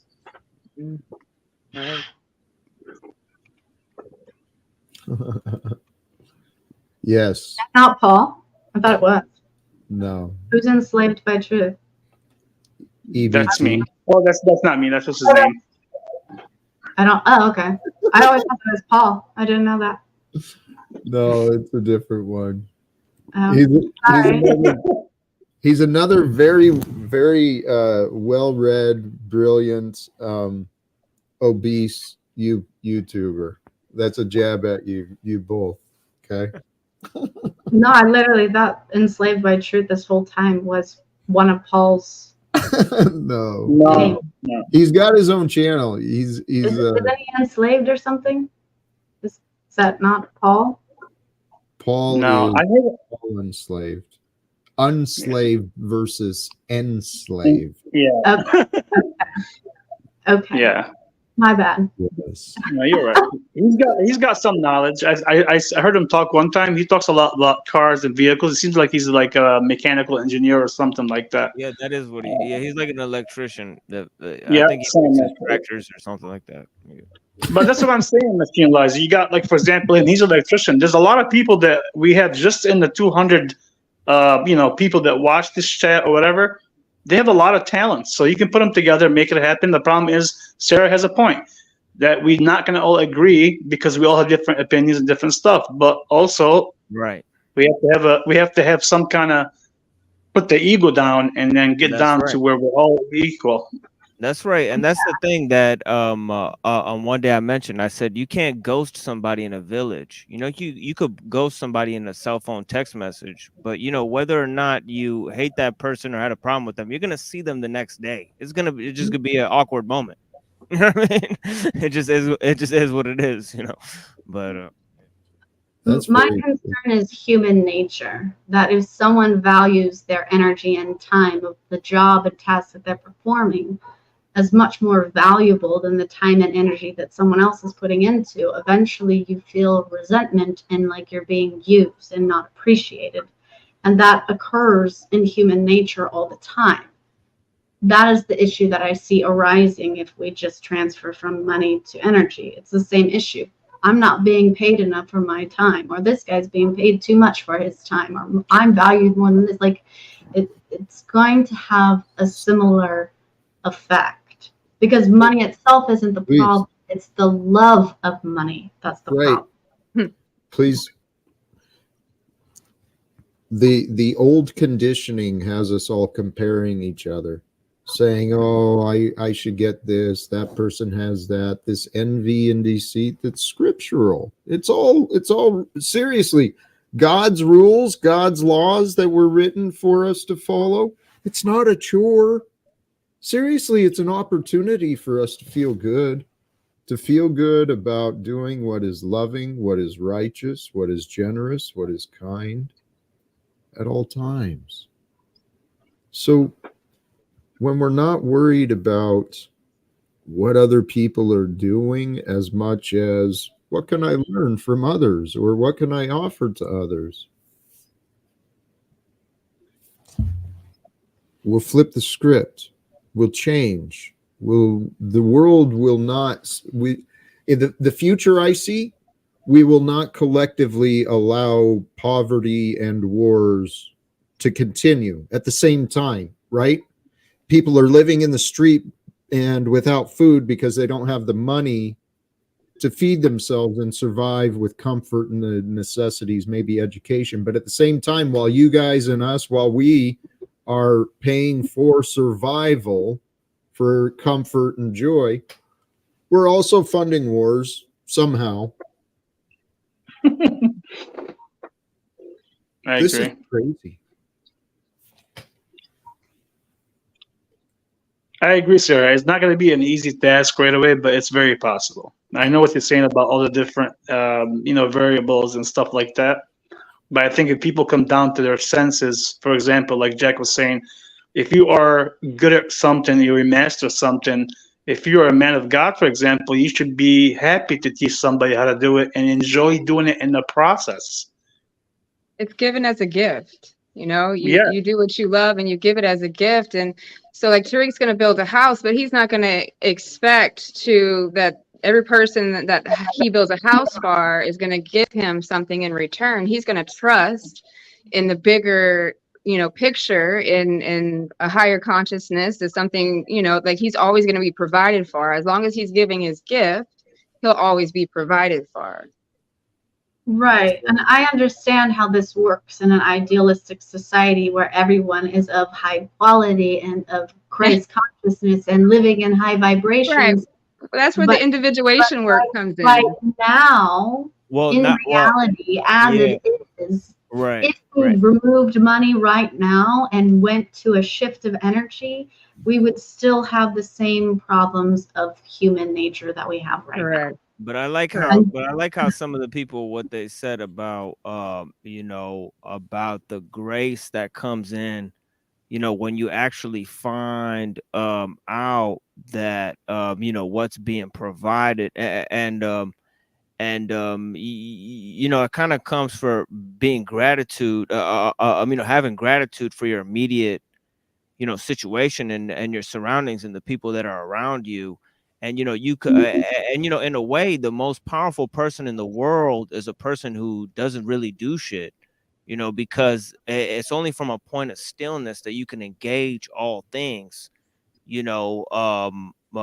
so it's kind of like, you can only perceive movement from a point of stillness, really, so it's like, in order to engage like all the chaos and shit and to see what's going on, because organization is a separate form of intelligence.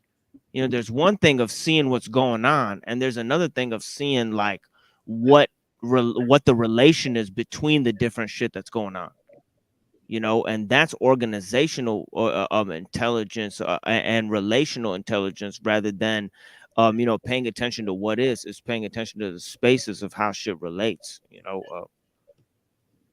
peripheral attention rather than direct attention what's in front of you.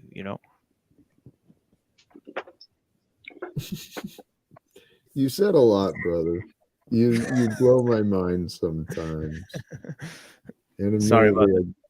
I distracted to the chat, but I do know that something you said there was kind of in line with this comment from Liberator of Self. Oh, for sure, yeah. None of mind is actually aware. And I've heard you say that before. What'd you say? Knowledge is it's a show. That's right. Knowledge is a commercial for what has to be done. A commercial. I fucking love it, man. Yeah, because knowledge is knowing right and wrong, but wisdom is knowing what to do with that information. You know what I mean? So there's a wide difference there, as Sarah would know too, because she's mentioned that many times, Mhm. Yeah, we have for most of society, we have a long way to go for them to get to the point that they won't have fear and ego, and they will be humble and willing to share and cooperate rather than have a tribalism, dog eat dog eat world mentality. We have a long way to go before we have a society where we are all there. I agree to a certain degree. Yeah, it'll take some time. The society is already there. Yeah, it's up to us to accept and to share and to actually create the community that we want. The one that is honest and transparent, where they're not afraid to be generous.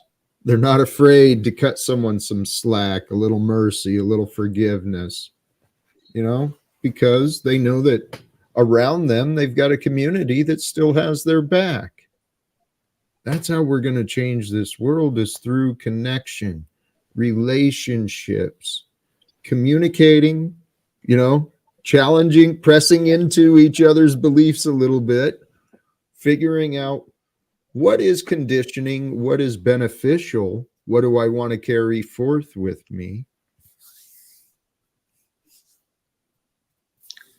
and Jack, to add to that, I don't know if Machine lies because he's kind of in the area as well. Take Jews, for example, like real Orthodox Jews in Oak Park. I don't know if you're familiar with Oak Park, Machine lies. I never seen anybody like from that Jewish community. They always deal only with their own people, their own stores. They keep it in their own circle, right? Their own community. I never seen them go out of their community. They have done it, and the Amish people have done it. So Indeed. it's doable. Yeah. I never, since I've been here, 40 years, never seen an Orthodox Jew go to, I don't know, Home Depot or anything like that. They don't. They only go to their own people, own community. Yeah, and I tried to go to the synagogue to ask the rabbis questions, and they called the security on me. They were like, "You got to leave." and I was standing in the parking lot for 5 minutes, and they're like, "You got to leave the parking lot, or we're gonna call the police on you." So I was like, "All right." Interesting. I'm not advocating that, but I'm just saying it is doable in terms of the vision they have, that to keep it circulating with the people that they want to start with, and then after that you start expanding, and then little by little, because I know we're going to have difficulties with people's mentalities and people's ego and just the human nature of being greedy. Yes, it's going to be a task, but it is doable. People are already doing it. I mean, it's already a thing. Yeah, I agree. And something Miss Scarlett had said earlier, Jack had highlighted the comment, emotional intelligence. Like, I truly believe that is where we have left to evolve, is in our emotional intelligence. And that's how we make these communities work. People truly understanding emotions and emotional energy, and how that it hinders us from, it's just human to human. Everybody's wired differently. And so understanding that it's not anything personal, and the more that we can understand our emotions and how they drive our habits or drive our reactions, the more that we will be able to come into community and it feel good.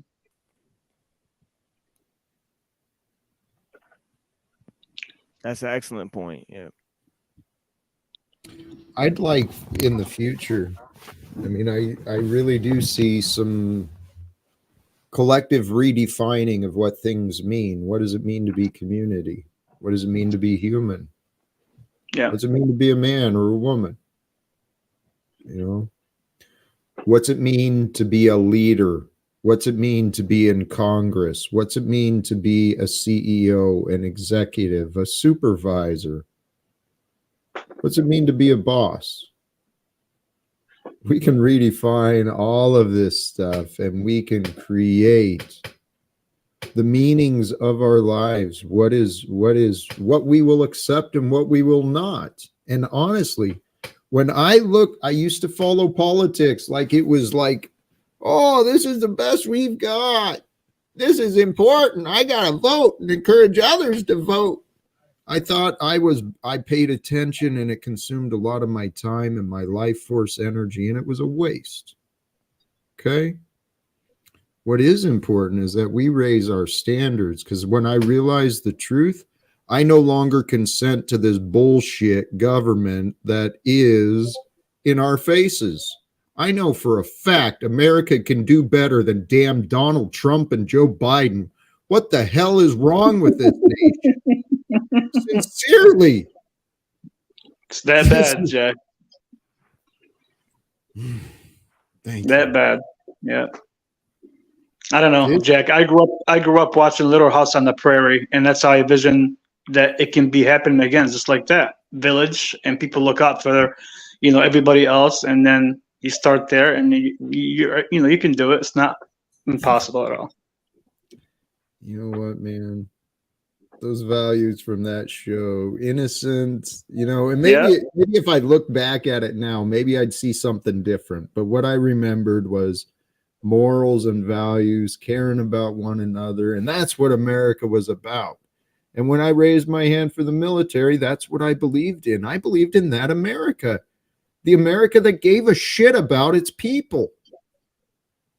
That is not the America that we live in. It really is not. The conditioning, the human condition of today, man. Oh, praise God. Yeah, it's hard to find anybody these days. I mean, there's some people that are doing it that will do something for nothing in return. That means doing it to help somebody, and you don't expect nothing in return. There's actually a lot of people out there that are, though. No, I'm not saying there isn't. I know there is. I'm just saying, like, in general. Yeah, in general. Yeah. There really are. In the past few it's years. a scary thing. In the current world that we live in, it's fucking revolutionary to be of that mindset and choose to live that lifestyle. It's scary because the reality around us doesn't support it. And so I think if the reality around us changed more to support it, then more people would feel encouraged. Yeah. I think people do it all the time. It's just we can't do it every time, or else we'd have nothing. On that, Like I can't give is you everything that I have to the point that I no longer have anything to survive. Right. Because you're just gonna have to give it right back, or I have to get that- it from somebody else. Like on that, there is a time and a place for everything. These societies are nothing but scabs on the Mother Earth. If you read the scripture, Sarah mentioned something about it earlier with the seeds. The seeds have multiple purposes, just like many things in life. So let me tell you about the parable of the talents. If you have a talent, you're supposed to use it. Everybody has at least one talent. This talent is the talent of observing. This is the talent that you're not supposed to hide. If you have 3 talents, it means you know how to observe, record, and then report. In that observing, recording, and reporting, once you get the experience and you become better, you end up with 5 talents. This is being able to record, observe, record, report, put it out so it comes back. Now, in the parable of the talents, the scriptures tell us how we're supposed to live our lives. God does not have laws. God gave us instructions to follow the laws of Mother Earth, the Spirit of God moving upon her waters. If you read the scriptures, you'll see it talks about 5 trees that do not winter. These are the pine trees, the spruces. They have mineral oils in them that are for our health, that go with the water, and the nutrients that we get along those riverbanks from its multitude of plants and seeds. Could also be the 5 senses as well. Yes, I agree. Interesting. Thank you. Yeah, for those, that was another Lots of stuff packed into that statement. Thank you for that, Wizard. Yeah, bless you. Yeah, thank you. Hey, the idea of being able to serve, it creates a fear within us because of this world we were born into. And I do believe in generational memories, generational pains. I do believe that we are currently just vessels of knowledge collected from the past of our genes and the expression of Mother Earth in our form. So each of us carries a lot of, well, a lot of baggage, a lot of crap from within us. And I believe this is our lifetime. We are at a pinnacle for humanity, an amazing opportunity for us. In this lifetime, I believe we have the opportunity to overcome a lot of the past karma, to actually help each other heal, to help each other overcome, and to truly, truly fulfill the prophecy. Bring forth the kingdom of heaven with the reign of Christ here on earth for how long? Until God allows it to, until God decides we're going to change it. But I don't know. I just think the world of peace exists right now when humanity stops lying to each other, making excuses and telling each other lies. I don't think we'll have peace till evil, the actual evil, is gone. And there's more to evil than just shadows and projections. There's true evil in this world. Yep. And what allows evil to thrive and to, continue consuming is for good men to do nothing. I've learned of a lot of things, and honestly, I am. I know there's other people who would be willing to do it, and many people may have talked themselves out of the idea, but I want to go stand where others have not. I want to go confront the beasts of rule that have been governing the United States citizens out of their freedom and out of their safety and out of their health. I want to speak to the corporate bosses of America as a starting point, because the world needs some change. There's citizens throughout the world in China, North Korea, Sudan. Is that the place I've been paying it here and coming up recently too? Brothers and sisters, there is so much violence. There are so many humans are migratory. Humans are migrating. There are people who are literally risking their lives every single day to escape the dangers of their homeland, whether it's crime or government or whatever it is. This world is ready for a change. We have the opportunity to bring forth that change once we figure out how it might happen. I think it's happening, honestly. It's just whether we accept it's happening or not, and then decide which role are we going to play. Are we going to push forth into this, press into the new emerging and overcoming the tyranny of the past, or are we going to just decide to let things be? And that's the thing with what you said about the good men doing nothing, for evil to prevail. And it makes a lot of sense because it reminds me of a quote. I think it was like by Charles Bukowski or something like that, where he was saying that the problem with with evil people and good people is that good people are always thinking of all the options, and evil people just go and do some shit. You know what I mean? They just like pick what needs to be done. Like they just like they do what needs to be done. So it's kind of like the paralysis by analysis, where he noticed that, that good men can do nothing, that you could be well-minded and still succumb to evil, because it's like, shit, well, a useful idiot is just as bad as a deceiver then, because if you know what's good and you just sit there and you just go, oh well, fuck it. It's weird.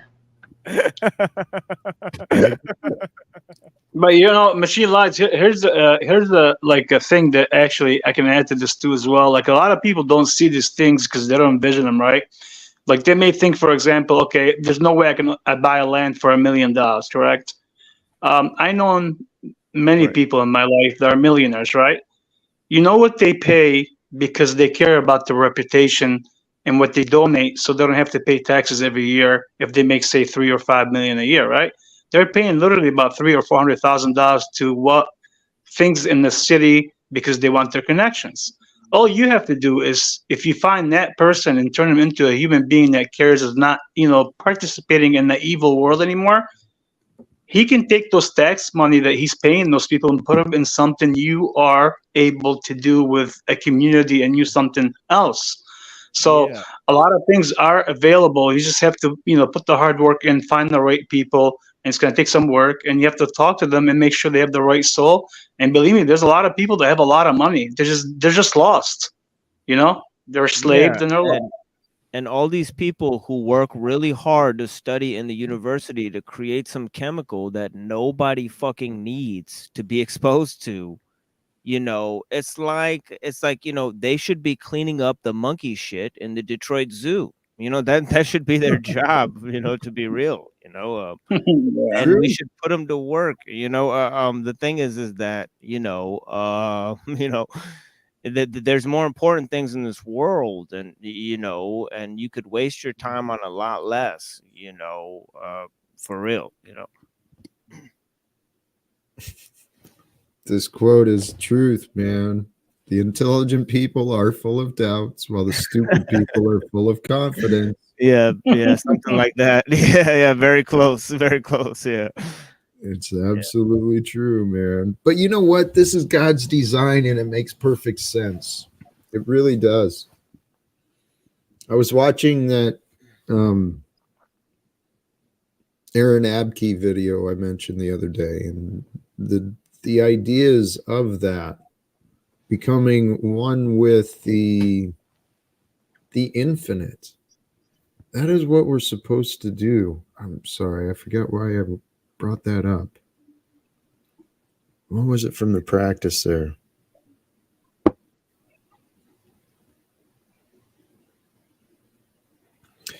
I'm gonna bust in here real quick and tell everyone good night. It was Good a night. great Have a conversation. blessed night. Yeah, thank you for joining us. Yeah, Yeah, bless. yeah. Yes. Bye, You too, everybody. baby. Yeah, Yep. bless. Thank you, BeeBee. Thank you. Appreciate it. And actually, you know what? A couple hours. What day is this? It is Monday, right? I screwed up totally yesterday. Not thinking. So today's another Monday. How are you guys feeling? I'm good. about It's up to- Sorry? I'm gonna get going soon, but you can continue on, of course. I think maybe a little longer, but we probably not much longer. I don't anticipate running beyond 3 hours. And actually, I think We Are Awake was starting something up. Did Jesse have something else going? There was a couple other streams that were running this afternoon. So I really don't need to keep pressing in. Well, on that, then on my way out, I will say that, in my opinion, most people use a lot of things in society, such as convenience and comforts, as an excuse for the social conditioning. Because you must remember that those convenience and comforts are your desires; they are not your needs. Yep. You have everything you need. So you condition yourself based upon your own wants and desires. Scripture tells us not to do that. With that, God bless and have a good night. I'm streaming night, at brother. 9. Thank you. I'm Wizard. streaming at 9 too if anybody's interested. Later. All right, well, good night, Wizard. Thank you, Wizard. Yeah, bless you. Respect and thank you. Damn it. My mind drifted again. Is it a nicotine? Is that why? Well, it was something about an Aaron fellow, or something that you had from a quote or something, or I don't know. No, it was my thoughts on Keith, honestly. He's Oh, been an interesting character in my experience, and he often well, he left. Yeah, but I hope he has a blessed night. But yeah, go ahead, Jack. he offers a lot of wisdom. He really does. Yeah. Where he was saying is about the needs and desires, and the scripture warns about that. And I've been practicing that and really given that some logic of reasoning. Why does it make sense? It makes sense because who's going to determine what we need in the end? It's whatever is real. Whatever is real is what I consider to be evidence of God's purpose. So God determines what we need. And when I humbled myself and I looked back at my life, as many years as I've been afraid and I've been complaining and working damn hard, I've always had what I needed. If we didn't have what we needed, we wouldn't be here, right? We wouldn't have made it through. So then it's really, is it a need versus a want? So if the creator and the intelligence of our body determines what we actually need, everything else is just a want. So suffering comes from wanting what you do not have, or not wanting what you do have. Those are the two ways that really cause suffering. So flip your script. Choose what you pay attention to. Choose what you ignore. Choose to love all that you have. And let your only want be, what can I serve? What can I learn? What can I grow into? Those simple things.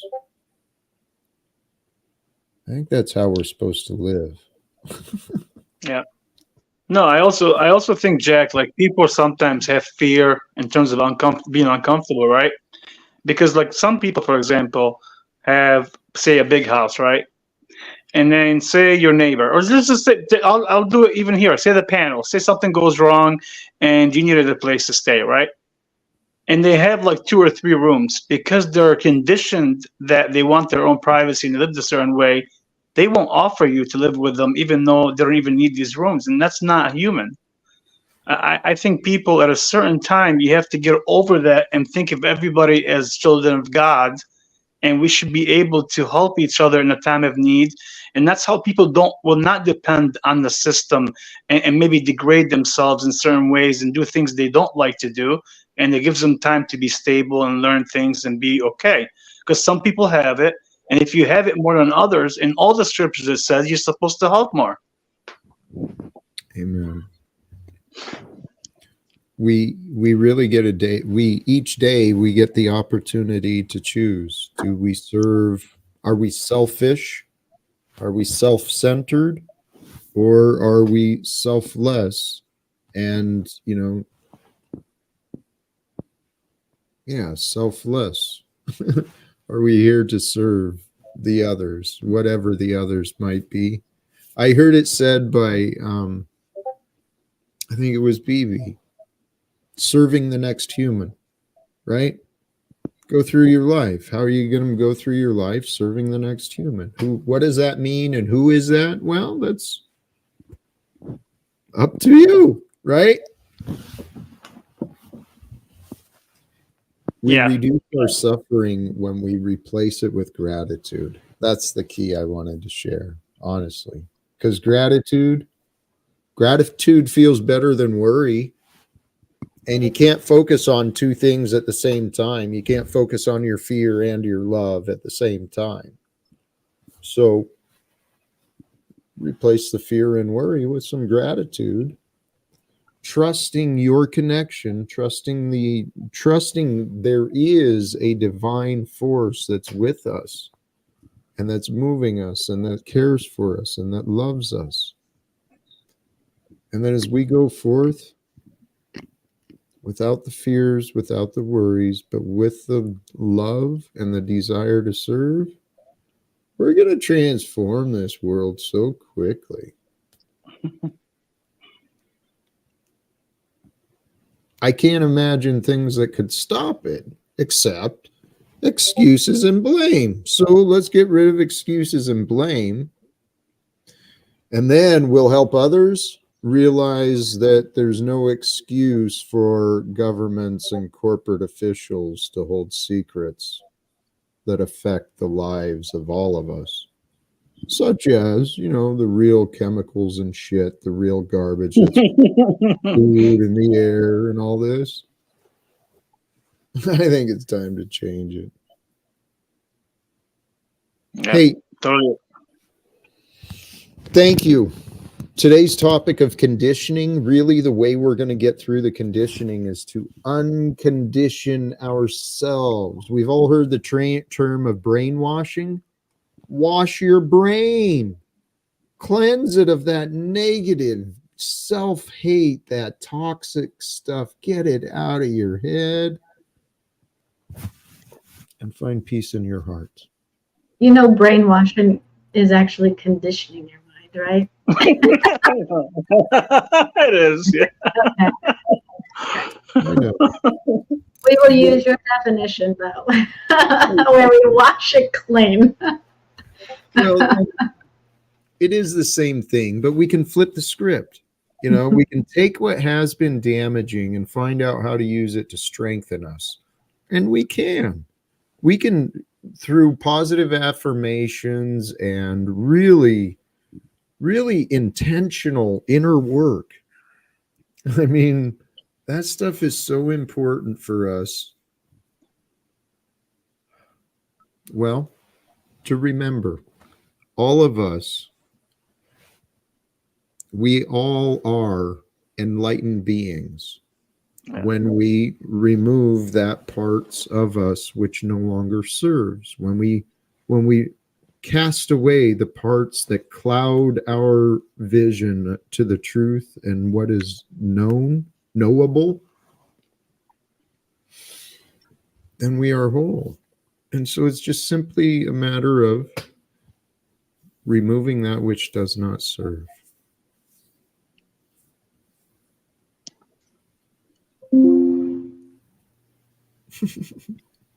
We're all quiet today, Jack. We're giving you all the floor. You know what? Hey, I do appreciate the respect, honestly. You were trying. No, I mean, sometimes I know we get into it. Sometimes you may have thoughts and different things about each other, but I know for myself, I don't care if what I think of you personally, just my opinion, because I could be wrong, and that could be just my ego or the devil, and a lot of things that could be happening in this moment. I know for a fact anybody on this panel or anybody I know, if they needed something and they're in need, I'm always there for anybody if I can help. And I don't know, Jack, if I can say this, but when I first, I think like 7 months ago or so, I didn't even know you that much. I just knew you from Paul a little bit, right? And I sent you a text because you were going through a hard time. And I said, Jack, if you're going through a hard time, you can always stay here. And I didn't even know you that good, but you have to have the heart that if somebody as a human being needs something, even if you disagree with that person, that's just a disagreement. You should be able to help and try to be a human being no matter what. That's what I think. Agreed. 1000%. My experience has shown me many people don't realize that. So it's been a perfect experience. I'm telling you. Hey, and I do look forward to the future, but I'm feeling complete. Sure. Parting words from others. I think it's a good place to stop. Thank you sincerely, Bless Sarah. you, Sarah. Thank you for joining the panel upon request, of course. But yeah, And thank you so much. it's a sign of strength and Yeah, it's forgiveness a sign of from me. generosity as well. Amen. Because you're sharing your time. So thank you. Yeah. Kudos, Machine Wise. Thank you, Jack. This was a much more pleasant conversation than yesterday's. Thank you. I'm glad you returned for it. Thank you, Sarah. Have a good night, my friend. And Tarek, you done, man? Good night. Yeah, no, good night, Jack. You have a good night. I'm glad we are all good, and then hopefully tomorrow will be a better day. Assalamu Amen. alaikum, bro. Alaikum salam, machine. Whoops. Have a good night, brother. Thank you. I cut him off. I'm assuming he was done. Thank you. Yeah. Brother, what are your Well, thoughts? Well, it's like how many different of course you have to unpack many different definitions with the conditioning, and there's three fundamental layers. There has to be a definition of what is real, then the definition of what is the conditioning, which is imbued from external resources like there's national conditioning, there's behavioral conditioning, there's cultural conditioning, there's economic and social conditioning, and of course those are all false forms that we inhabit, in this form or another.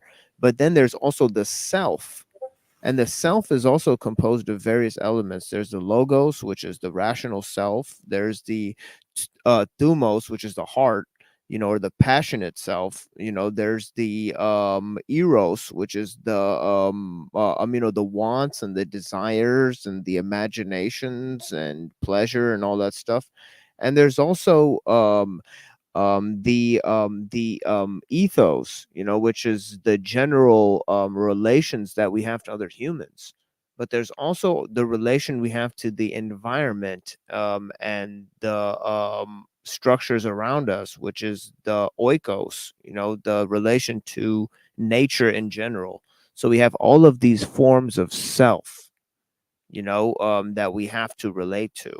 But yeah, thank you so much, everyone, for being here with us and joining the panel. And I'll let Jack give his closing thoughts as well. Hey, Because before you do, yeah, this is a good the idea of being meek in regards to conditioning.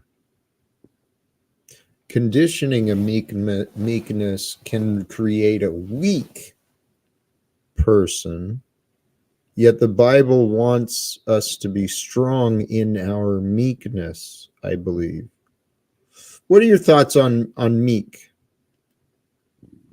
I think meek is really the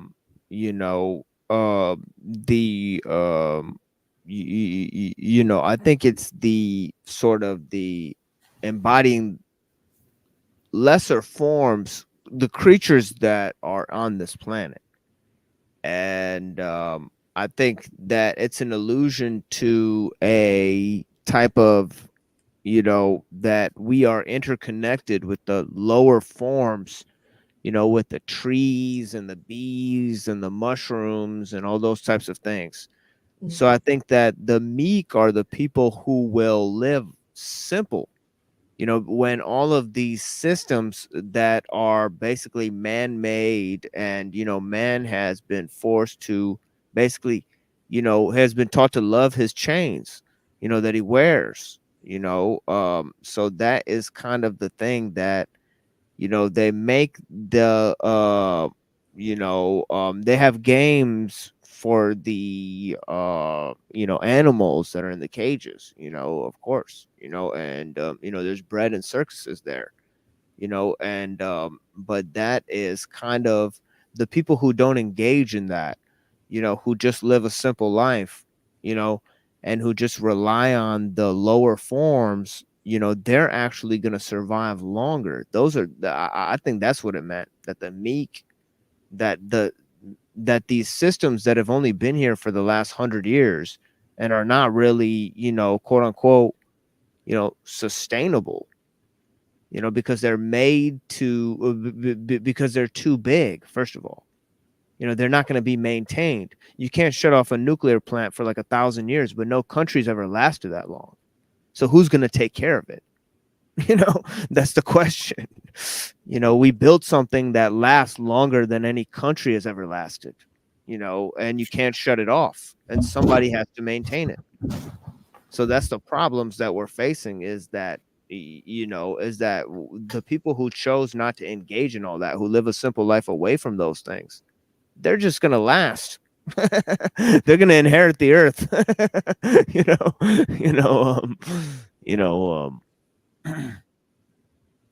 I actually think it kind of goes into what some of the chat was saying about being humble as hell, right? Yes. Submissive to God's will rather than your own. Yes. And I like this, humble as hell. The devil will not inflate us with humility. It's never going to reward us with humility, so we can strengthen our connection with the Lord, with the creative, whatever name title you want to give to God, whatever, right? And people's pick up so many arguments. Without humility, there is no truth, and without shame, there is no honor. You have to, you got to give something to get something, and Humility is seriously the path to discovering gratitude. It is. God is so amazing. So that's why I brought up Aaron Abke earlier, and I realized I said we were going to shut down, but he pointed out the way that our minds work. It makes perfect sense, and our Creator is so perfect, right? We've got the power of God, the will within us, this higher dimensional connection between us and the creative force of the I am presence that is the present, the eternal presence. We don't connect to that gift, that power, that connection of the divine will.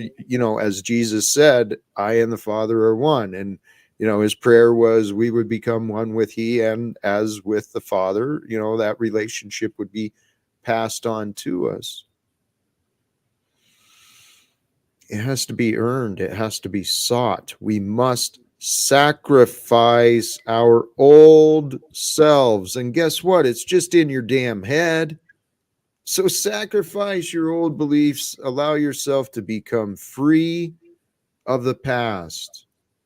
Become whole and complete, perhaps on the path to being perfected, right? When we become whole and complete, one with the present and the presence of the Creator, which is, man, God is with us. Truth is on our side. And when I say the truth is on our side, in the context of, I believe it is time for the beasts of rule to be dissolved, to be overcome, the beasts of rule within each of our heads, right? And allow ourselves to humbly step aside to allow the will of God to guide us forth from today on. Today on, right now, we can live freely, one with peace, one with love, one with God. Should God allow, and should we choose? I think. But who knows, brother? Hey, any final thoughts? I'm ready to wrap it up. I want to thank you sincerely, The Machine Lies. No worries, Jack. No. Yeah, it's been a pleasure being here and engaging with the panel and with the people in the chat. Thank you all for being here for us, and we're gonna be out here for you guys. So thank you for joining us, and yeah, I'm praying for all you guys, especially the people who joined us here on the panel and consider joining us or writing us, a message. I'm free to talk for any of you guys in private or, on these panels. Bless you guys, man. Thank you so much. Amen. Thank you, brother. I'm going to toss you back to just the last minute and some fellow promotions. I think you're a mod, right? I'm pretty sure. Make sure to leave Yeah. your link in the chat as well if you want. Whatever. man. Whatever, exactly. Yeah. Exactly. You guys could find me. There's nobody else called the Machine Lies. So Amen. I'm pretty Whoops. Sorry, you were No, going it's still. okay. It's okay. I'm pretty sure you guys will find me. Have a blessed night. Thank you. Respect, brother. Thank you. Yes, and when I get around to it, I do tag people in the description. So please check back later for the links to your favorite panel guests. The topic of conditioning. For those who missed, I really do encourage, go back to the beginning. If you've missed the beginning of the stream, check it out. I think TML, it wasn't long, maybe 10 minutes or around that. He gave some beautiful observations on conditioning and the externalization of the ego through forms of mediation. I was like, wow, clear and concise. That is what it is. So the conditioning is this mindset manipulation, the practices of our society. It's not a bad thing or a good thing. It's just a thing that is. But it molds our minds with or without our knowledge. Our minds are manipulated and molded by what life brings us. And that was a lot of what was discussed today. The politics, the religions, the economics, even all of these things are bring forth different worldly beliefs for us to try and figure out and navigate our lives through. I felt we did discuss some solutions. I felt we covered some great conversations. And here, I'm going to wrap it up quickly here and move along. Please, I encourage, share some love, share some love, check around. We are here, brothers and sisters, to share the love, who we are, the light we may become. And it is only our dimness, it is only our darkness, it is only by our own limitations that we prevent the love, the light, the generosity, and the forgiveness. It is only through our own imagined paradigms, our own imagined limits, that we prevent God's love from truly being shared and known through all of us. Thank you again to all who joined the panel, especially the Machine Lies. And Sarah with Mindfucked, when I start naming, I always forget, and then I feel regretful. Thank you again to all who joined. Please do the subscribe thing, like thing, share thing, and join again till next time. Choose love, live without fear. Peace for everyone. God bless.